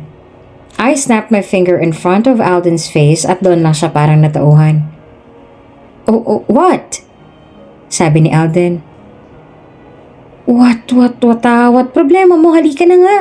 Mukhang natutulog ka pa atang nakamulat dyan eh. Sabi ko na lang sa kanya at hinila na siya papasok. Nauna nang pumasok ang grandparents at parents ni Alden. Good evening, ladies and gentlemen. Let us all welcome the Valverde family, the people behind Valverde Group of Companies' success. The founder of VGC, Mr. Hector Valverde, and his loving wife, Mrs. Bernadette Valverde. Former CEO of VGC, Mr. Alan Valverde, and his wife, Mrs. Maya Valverde. And of course, the current CEO of VCG, Mr. Alden Valverde, with his wife, Mrs. San Ira Mendoza Valverde. Nagulat naman ako sa narinig kong introduction ng MC.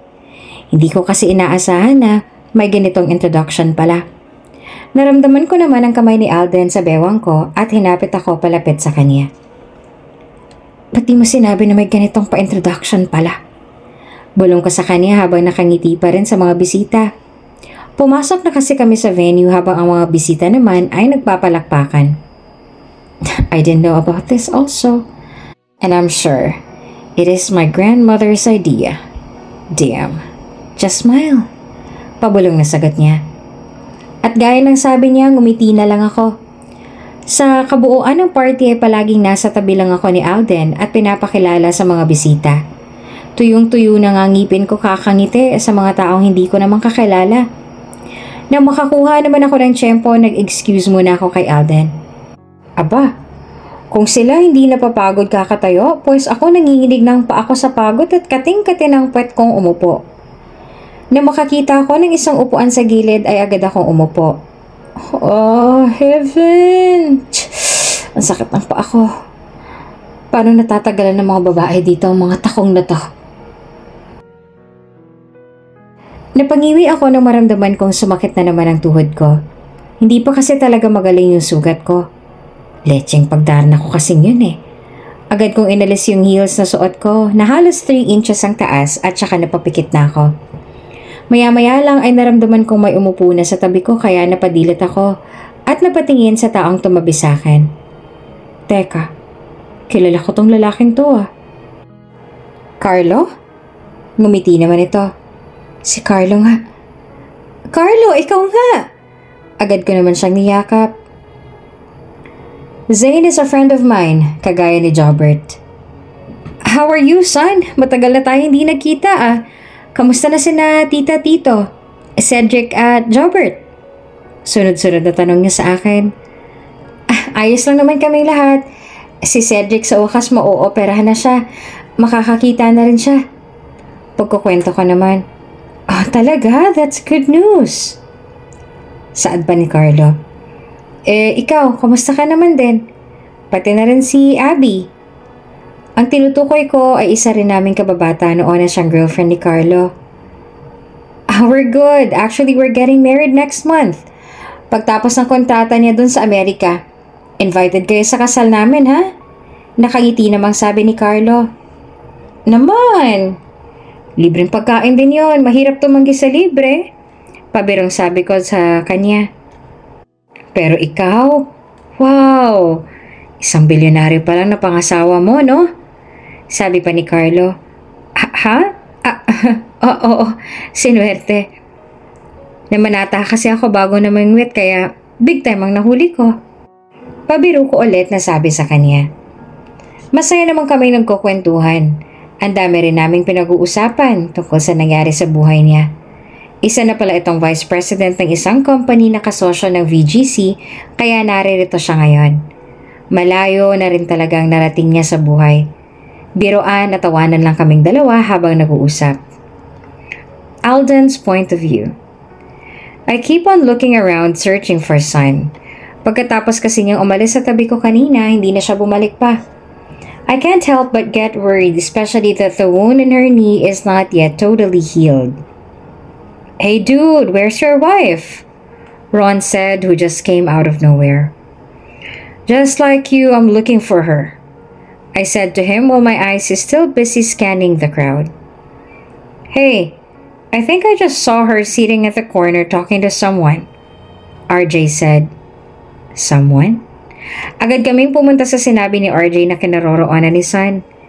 And true to what he said, she is really seated in a sofa while chatting happily with someone, who in particular is a man.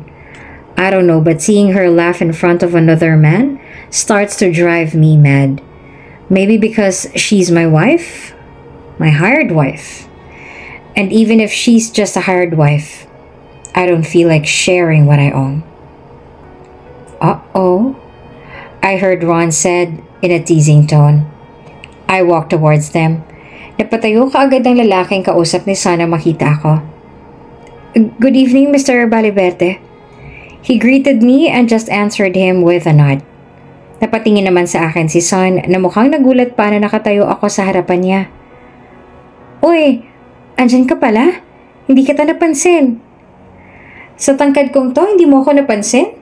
Baka hindi mo ako napansin dahil masyado kang naiingganong makipagkwentuhan sa kasama mo. Kaya nakalimutan mo na rin na bumalik sa tabi ko kanina. Sabi ko sa kanya.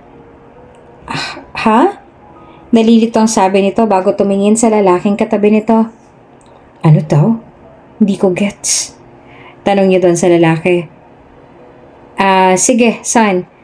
Kailangan ko na rin bumalik sa table ko. Tsaka na lang tayo ulit magkwentuhan. It's nice seeing you again.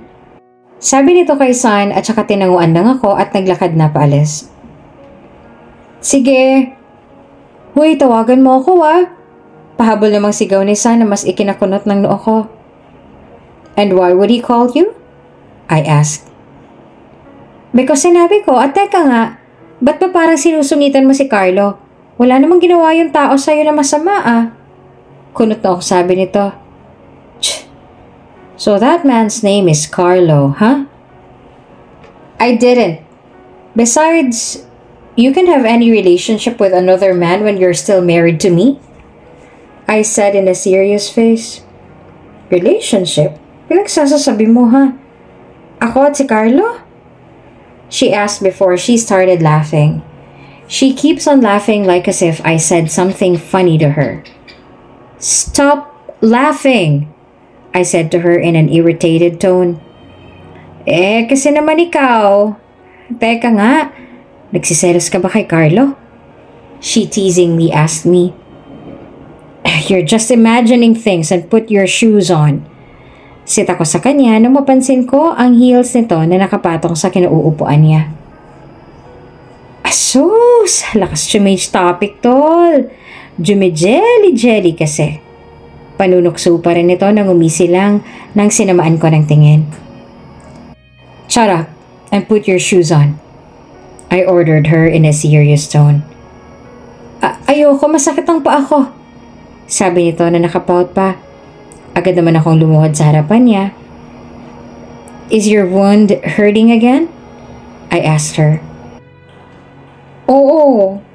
Baka nga bukas pilay na ako, she said. Napatingin ako sa isang tauhan ko na lumapit sa akin. Sir, we need you now on the stage for your speech, he informed me. Okay, I'll be right there. Sabi ko bago tumingin kay Sun. Wait for me. I'll just finish this speech then I'll take you home.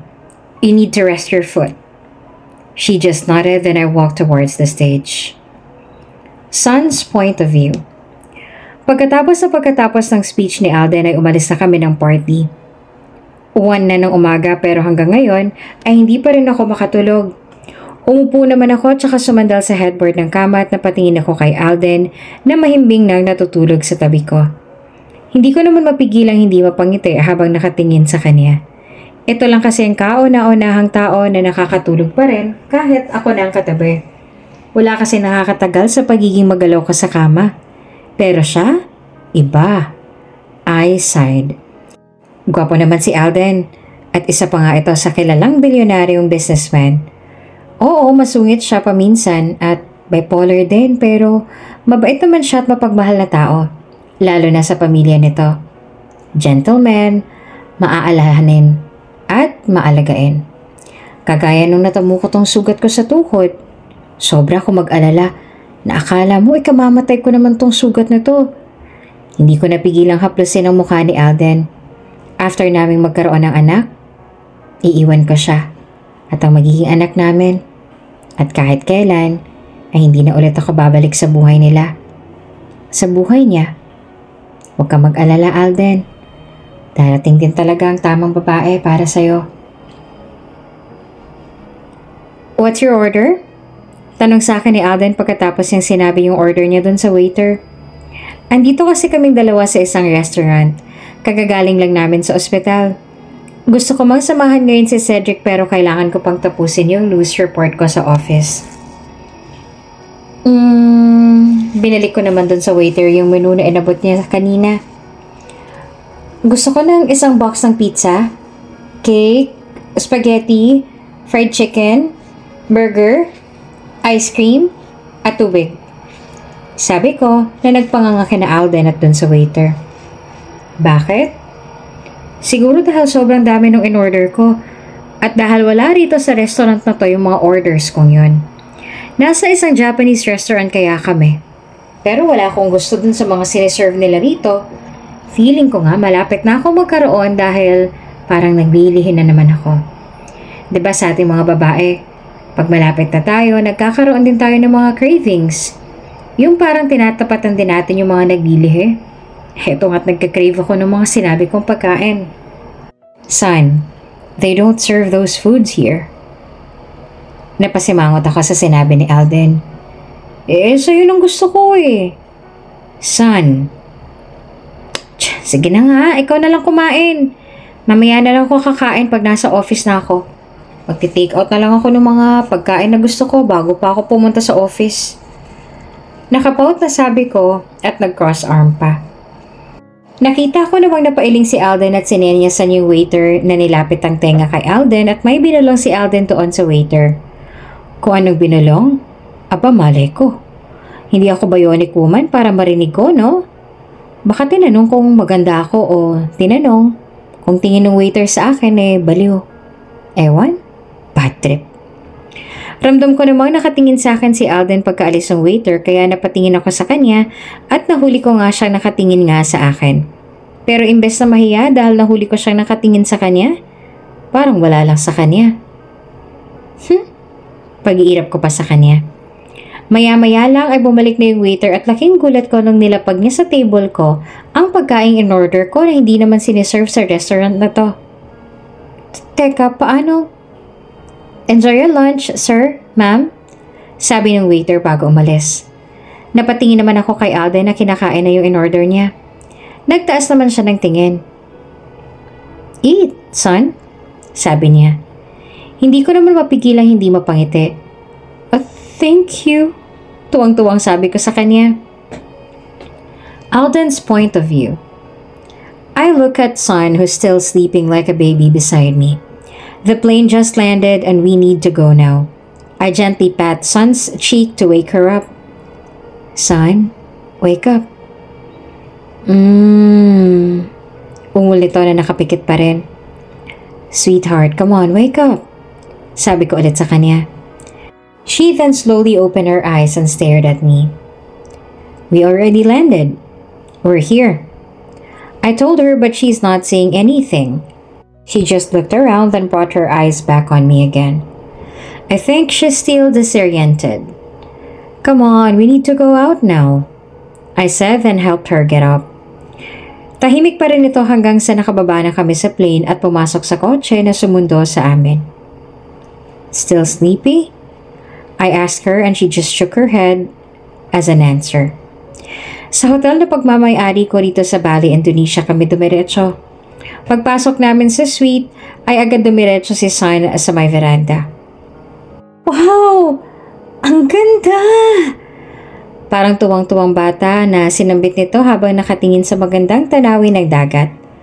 Mukhang gising na nga ang buong diwa nito. Pagkatapos namin makapag-ayos ay naisipan naming mamasyal ni Sun dahil gustong-gusto niya nang maglibot. Hindi ko naman mapigilang hindi mapangiti sa tuwing mapapatingin ako sa tuwang-tuwang mukha ni Sun. Sa buong durasyon ng pamamasyal namin, kitang enjoy na enjoy talaga siya. Sun's point of view. Halos gabi na nang bumalik kami rito sa hotel ni Alden. Nag-dinner muna kami sa isang restaurant ng hotel bago pumanhik sa suite namin. At ngayon nga'y kasalukuyang nasa loob ako ng banyo at nakatingin sa sarili ko sa salamin. Ang lakas ng tibok ng puso ko. Pakiramdam ko, parang anumang oras ay tatakbuhan na ako ng puso ko. Alam kong paglabas ko, hinihintay na ako ni Alden. Ito kasi ang mas naunang nag-shower kanina. Kaya mo to, Sun. Kaya mo to. 20 million. 20 million. Paulit-ulit na sabi ko. Breathe in. Breathe out. Breathe in. Breathe out. Breathe in. Breathe out. Hindi ko na halos mabilang kung ilang paglunok ang ginawa ko simula kanina. Parang biglang tumigil naman sa pagtibok ang puso ko nang marinig ko ang pagkatok ni Alden sa pintuan ng banyo. Son, are you alright in there? Nag-aalalang tanong niya sa akin. Paano hindi mag-aalala yan? Halos isa't kalahating oras na ako rito sa banyo. Oh, think positive. Huwag kang aayaw. Think positive. Huwag kang aayaw. Ayos lang ako. Ano ba yan, Son? Ba't ka nauutal? For the last time, huminga ako ng malalim tsaka lumapit sa may pintuan at dahan-dahang binuksan yun. Nang mapatingin ako sa may mahabang sofa na naririto sa kwarto namin, ay nakita ko roon si Alden na nakaupo at robe lang ang suot. Tumingin naman ito sa kinatatayuan ko at parang biglang nagsimula ng karerahan ng mga dugo sa puso ko. Napatingin naman ako sa scotch na nasa glass table.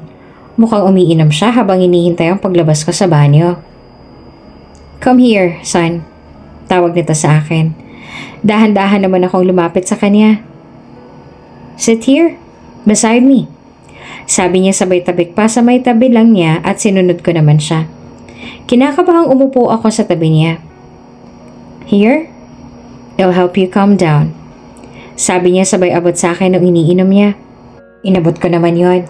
At dahil siguro sa sobrang kabang nararamdaman ko at dahil medyo nanunuyo na rin ang lalamunan ko, dineretsong lago ko iyon. Hey, take it easy. Don't drink it in one shot. Natatawang sabi niya. Napangiwi naman ako sa lasa. Mapait at parang sa isang iglap biglang nag-init ang katawan ko. Kahit naka-on naman ang aircon ng kwarto. One more? Sabi ko kay Alden na agad nilagyan ulit ang glass ko. At gaya kanina, inisang lago ko ulit yon. Hindi ko alam kung ilang shot ang ininom ko pero nakaramdam na ako ng pagkahilo. At yung kaninang kabang nararamdaman ko ay biglang nawala na. Himala. At kung kanina halos sobrang lamig ng buong katawan ko sa kaba, ngayon naman sobrang nag-iinit na. Napatingin naman ako kay Alden na ngayon ay nakatingin din pala sa akin. Magsasalita na sana ako pero hindi niya ako binigyan ng pagkakataon. Because in an instant, he claimed my lips. I moaned when I felt Alden deepened the kiss. His kissing me hot and hungry. I moaned again when he gently bit my lower lip. I felt one of his arms snaked around my waist and pulled me closer to him. His lips then went down kissing my neck. Then it went up again to my lips. He carried me off the bed without breaking our kiss. Inihiga niya na ako sa kama at patuloy pa rin ito sa paghalik sa akin. Sobrang bilis naman ang pagtibok ng puso ko at halos mabingi ako sa sobrang lakas ng pagkabog nito. Teka, sabi ko sa kanya at bahagya siyang tinula kaya napaungol ito.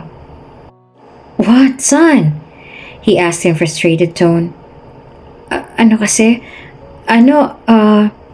Paputol-putol na sabi ko at hindi matuloy-tuloy ang gusto ko talagang sabihin. What? Frustrated pa rin tanong ni Alden. Kasi hindi ba pag first time mo, masakit daw? From 1 to 10, rate mo nga kung gaano kasakit? Tanong ko sa kanya pero hindi siya sumagot. Ba't gago to Seryoso ang tanong ko pero tinawanan lang ako. Tawa pa rin ito ng tawa na mas ikinainis ko pa. Sige, tumawa ka pa at mag-isa mong gagawin ang mga little mini-me kampon mo. Naiinis na sabi ko sa kanya at unti-unting huminto ito sa pagtawa. Kaasar. I'm sorry. Sabi naman niya habang pinipilit na hindi matawa. It's just that I was surprised by your question. Grabing pagkashock na nga yung naging reaksyon mo Gulat na gulat, grabe. Sarcastic ang sabi sa kanya. Tuluyan na itong tumigil sa pagtawa pero kakikitaan ng amusement ang mukha nito. Well, basing from your question, looks like you're still a virgin. Sabi nito. Masamang maging virgin? Naiinis pa rin tanong ko sa kanya. Of course not. Don't worry. I'll be gentle. Now, do you have any other questions? Tanong niya. Napaisip naman ako. Wala na. Good. Let's continue then. And don't try asking again. Sabi nito na ikinakunot ng noo ko. Bakit naman? Because we're about to make love, son. Make love. Questions later. Sagot niya. Bakit ba? Malay ko ba kung baka mamatay ako sa gagawin nating to? Nakangusong sabi ko sa kanya. Napangisin naman ito at unti-unting nilapit ang bibig niya sa may kaliwang tenga ko at bumulong. Sweetheart, if you're gonna die tonight, you're gonna die out of so much happiness. Nanlaki ang mga mata ko nang maramdaman ko ang marahang pagkagat niya sa tenga ko. At bago pa ako makapagsalita, nahalikan niya na ako. At mukhang wala na siyang planong pagsalitain ulit ako. And tonight, I gave myself out for the first time. At sa dinami-rami ng araw, ngayon ko pa talaga na-realize ang bagay na ito. Tonight, I realized that I don't actually have a crush on Alden. I think I'm actually in love with him already. And that reality scared the hell out of me. Alden's point of view. I stared at son Ira who is sleeping soundly in my arms. It's already 7:30 in the morning. I'm sure she's really tired from last night. Damn. Just thinking about last night makes me want to make love with her over and over again. I've slept with different women back then, but last night was different. What happened last night was special. It was not sex. It was making love. It was the first time I wanted to do it over and over again with a woman I like, and I can't get enough of her. It's the first time I've been gentle because I was scared I might hurt her. And it was the first time I got nervous making love with someone. I caressed her hair, then gave her a peck in the lips before gently getting off from the bed. I need to get us breakfast. I know she'll be hungry when she wakes up. Agad akong tumawag para magpadala ng breakfast dito sa kwarto namin. Habang hinihintay ang pagdating ng pagkain, ay pumasok muna ako sa banyo para maligo. Sakto ang katatapos ko lang maligo nung may kumatok sa pintuan namin. Isang crew ng hotel na may dalang breakfast namin. Nilapitan ko naman sa kama si Son at marahan na ginising. Son, wake up. Sweetheart. Umuungo lang ito. Come on, sweetheart, wake up. Let's eat our breakfast. Aren't you hungry? I asked her in a gentle voice. Unti-unti naman itong nagmulat. Let's eat. Aalis pa ulit tayo at mamamasyal. Tinatamad pa ako. Pagod ako. Gusto ko lang matulog. Tinatamad na sabi nito sabay pikit ulit ng mata niya. Sweetheart, come on. I know you're tired, but you need to eat your breakfast. Pilit na dumilat ulit ito. Inaantok nga ako. Kahit nga mga bulate ko tulog pa. Pagod din sila. No, you need to eat. Come on. Kulit ng lahi mo. Oh, siya. Tumalikod ka para maisuot ko ng robe ko. Maliligo muna ako. Sabi niya na tuluyang dumilat na. Tatalikod ka or sisipain ko patalikod yung ulo mo. Mamili ka. Namumulang banta niya. Natawa na lang ako sa inakto niya pero tumalikod din ako para maisuot niya na ang robe niya. Naramdaman ko naman ang pag-alis nito sa kama at narinig ko ang pagsara ng pintuan ng banyo. Maya-maya pa ay lumabas na ito sa banyo at sabay kaming kumain ng breakfast.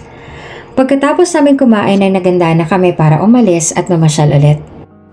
Son's point of view.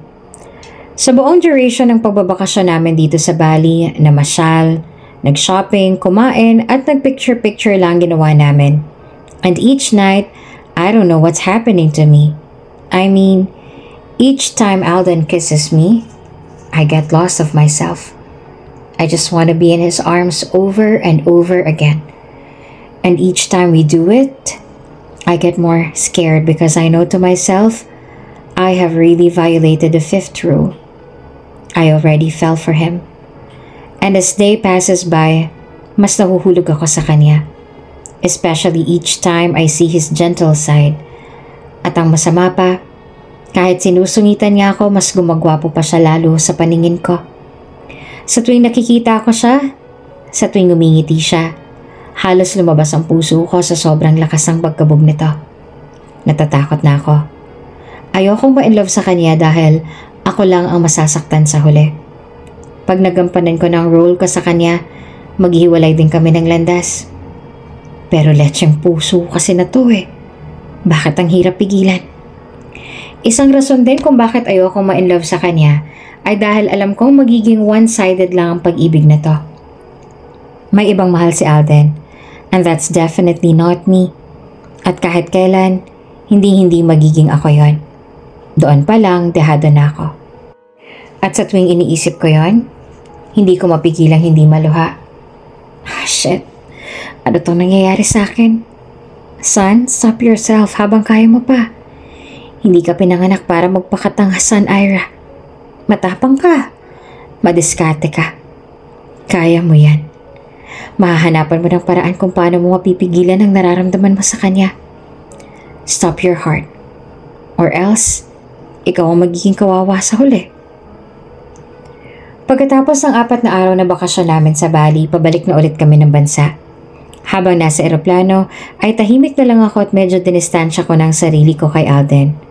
Oo, iyon ang paraan na naisip ko. Ang idistansya ko ang sarili ko sa kanya. Baka pag dumistansya ako sa kanya, mawawala itong nararamdaman ko sa kanya. You're miles away from me, baby. Come here and sit beside me. Sabi nito sa akin na medyo ikinagulat ko. Ha? Para kasing nasisikapan ako kaya dito na muna ako. Pagrarason ko na lang na ikinakunot ng noon niya. Paano ba naman? 2 na nga lang kami nakaupo rito sa private plane pero nasisikapan pa raw ako. So ang rason lang naman talaga. Son, seryoso ang tawag niya sa pangalan ko kaya napabuntong hininga na lang ako at pumuntang umupo sa tabi nito. Bigla namang bumilis ang tibok ng puso ko nang maramdaman ko ang pag-akbay ni Alden sa akin at pagtingin ko sa kanya ay nginitian niya ako. Oh shit. Stop smiling, Alden. Gusto mo ba talagang malunod ako sa ilalim ng nararamdaman ko sa'yo? Para kasing lalim ng Pacific Ocean ang nararamdaman ko sa'yo. Mukhang gusto mo pa yatang idagdag ang Antarctic Ocean. Sabay-sabay kami lumabas ng airport para pumuntang kumain sa isang restaurant. Habang palapas kami ng airport, ay hawak-hawak ni Alden ang kamay ko. I really need to find a way to stop this feeling. If that's even possible now. No, son. Dapat kailangan mong gawing posible. Iyon ang dapat. Sa mga sumunod na araw, sinimulan ko ulit ang plano kong pagdistansya kay Alden. Hindi ko na siya masyadong kinakausap at kinukulit. Pag tumatawag siya, madalas hindi ko sinasagot. Pag tinatanong niya ako kung bakit hindi ko sinasagot ang tawag niya o nire-replyan ng texts niya, sinasabi kong busy lang ako. At everyday palagi na akong maagang umaalis para hindi kami nagkakasabay. Kagaya na lang ngayon, tulog na tulog pa rin siya, habang ako ay pa-tiptoe na naglakad papuntang bathroom para hindi siya magising. Hirap din pala nito. Ninja moves palagi. Pagkatapos kong maligo ay dahan-dahan kong binuksan ang pintuan ng banyo. Napatingin naman ako sa may kama pero wala na ito at sa gulat ko ay nasa harapan ko na pala itong nakatayo. Ay anak ng kalbong kabayo naman oh. Ano ba? Bakit ka ba nanggugulat ha? Inis na tanong ko sa kanya habang humigpit ang hawak ko sa tuwalyang nakatapis sa hubad kong katawan. Bigla namang bumilis ang tibok ng puso ko habang nakatingin ngayon sa kanya. Na pajama pants lang ang suot niya at kitang-kita ang magandang katawan nito. Medyo magulo din ang buhok nito. Napadako naman ang tingin ko sa may tiyan niya kung saan kitang-kita ang mga pandesal niya. "You're going already?" Kunot na tanong niya sa akin habang mapansin niyang ayos na ako. "Yap, madami pa akong tatapusin sa report. Report tungkol sa nangyayari sa ating gobyerno. Report tungkol sa mga artista. Report tungkol sa mga grades sa mga estudyante. Report tungkol sa ozone layer, sa teacher, sa driver, sa mga buyer at marami pang iba. See? Madami diba? Kaya ciao for now." Sabi ko na lang at patakbong tinungo ko ang pintuan. Akmang lalabas na ako nang magsalita ulit si Alden. "Son Ira, are you really okay? You're acting weird today. Actually, not just today. You've been acting weird this past few days." Ganyan talaga. Sa likod ng mga babaeng magaganda ay ang mga kaweirdohan nila. Sige na, goodbye. Sagot ko na lang pero hindi na ako nag-abalang lingunin pa. Tuluyan na akong lumabas sa kwarto namin at nagmamadaling bumaba. Pagkalabas ko ay agad akong dumiretso sa kotseng naghihintay sa akin na siyang maghahatid sa akin papunta sa my office. Habang nasa biyahe naman, hindi ko mapigilang hindi maisip yung tanong sa akin ni Alden na kung okay lang ba daw ako. "No, Alden. I'm not okay. Especially that I don't have any clue on how to stop my heart from loving you. At ang masama pa, parang mas lalo pa akong mahuhulog sa'yo sa bawat araw na dumaraan. Taktang puso na to oh, ayaw paawat. Simpleng pagngiti mo lang nawawala agad siya. Ganito pa talagang pag-ibig. Mahirap pigilan. Mahirap salungatin. Pero, ako si Son Ira Mendoza. Lahat ng bagay nagagawan ko ng paraan. At alam ko magagawan ko rin ng paraan tong nararamdaman ko kay Alden. Mapipigilan ko to. "I think we need to stop this fake marriage we have, Alden." Sabi ko sa kanya na ikinagulat niya. "What? Why?" Lito pa rin tanong niya. "Because I broke your most important rule." I smiled bitterly at him. "I think I'm in love with you. No, let me correct that. I am already madly and stupidly in love with you," I confessed. That stunned him. "Son," sambit niya sa pangalan ko. Hindi ko alam kung paano at kung kailan pero nagising na lang ako isang araw na mahal na pala kita. Ang simple ng rule mo at akala ko magagawa ko pero inang puso to. Naisipang isabotahe ako kaya heto at na-inlove ako sa'yo. Natatawang sabi ko sa kanya. Promise, ginagawa kong lahat para pigilan kaso ayaw papigil ang puso ko eh. Iniwasan na kita't lahat-lahat. Pero ayaw pa rin tumigil. Kala ko madali pero ang hirap pala. Son, alam mo bang simpleng paglapit mo lang sa akin, nagwawala ng buong sistema ko sa presensya mo? Simpleng ngiti mo lang. Sobrang kumakalabog na ang puso ko. Naririnig ka lang niya nagsasalita, bumabagal ng pagtibok niya. Naririnig ka lang niyang tumatawa. Bumibilis naman bigla. At nakikita lang kita parang nawawala na ako ng hininga.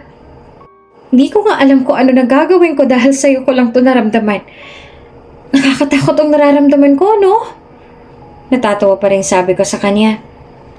Sa wakas, nasabi ko rin ang nararamdaman ko sa kanya.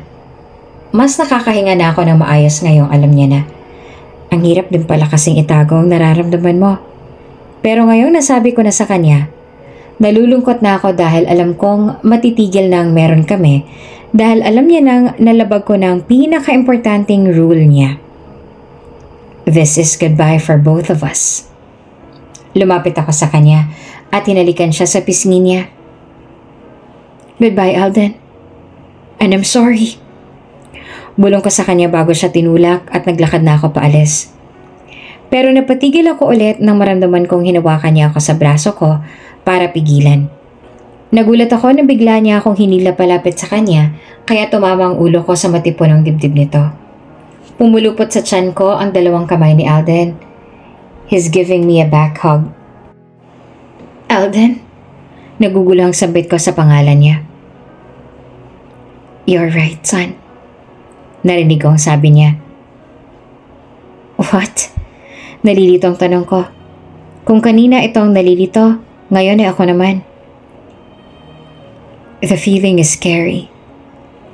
I know exactly how you feel because that's exactly what I feel each time I see you. That's what I feel when I'm with you. Bulong nito sa akin na biglang nagpabilis ang tibok ng puso ko. Did he just... It's a good thing that you did not succeed stopping your feelings for me. And I don't want you to stop it, son. Sabi ulit niya. Hindi naman ako makapagsalita dahil sa mga sinabi ngayon ni Alden. Alden, what the... I'm also in love with you, son, Ira Mendoza. He said that made me stop halfway on what I was about to say. Nang nag-sink in sa akin ang sinabi ni Alden ay unti-unting namilog ang mata ko. He's in love with me. Mahal na niya ako. Hindi lang ako may feeling sa kanya. Hindi lang one-sided love itong nararamdaman ko. He's also in love with me. Inikot ako ni Alden paharap sa kanya. Hindi pa rin ako makapagsalita dahil sa sinabi niya. Basta nakatitig lang ako sa kanya. Son, I said I love you. Sabi ni Alden na hindi pa rin ako nagsasalita. Hindi nga. Natanong ko nang hindi nag-iisip ng mabuti. Na hindi na nga ako makapag-isip ng maayos dahil sa ginawang confession ni Alden sa akin ngayon. Natawa naman si Alden sa sinabi kong yon. Hindi talaga ako makapag-isip ng mabuti ngayon. Parang hindi nakayanan ng utak ko yung pag-amin sa akin ni Alden. Sumasabay pa ang puso kong parang kakawala na sa dibdib ko dahil sa lakas ng pagkabog nito. Napangiti naman si Alden. I love you, crazy wife of mine. Sabi niya at unti-unting lumapit ang mukha niya sa akin. And then, he kissed me. Kusang naglakbay ang dalawang kamay ko papunta sa leeg ni Alden. At kung kanina ay hindi ako gumagalaw dahil sa pagkagulat, ngayon ay sinabayan ko na siya. Tumigil lang kaming dalawa nang tuluyan na kaming naubusan ng hininga.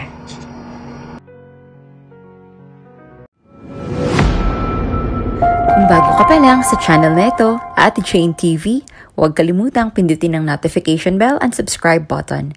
Sana po hindi naman malaking abala sa inyo ang pagpindot ng subscribe button dahil ang kapalit po nito ay ang pagsuporta para makapag-produce ng mga libreng stories sa mga channels ni Ate Jane. Maraming salamat!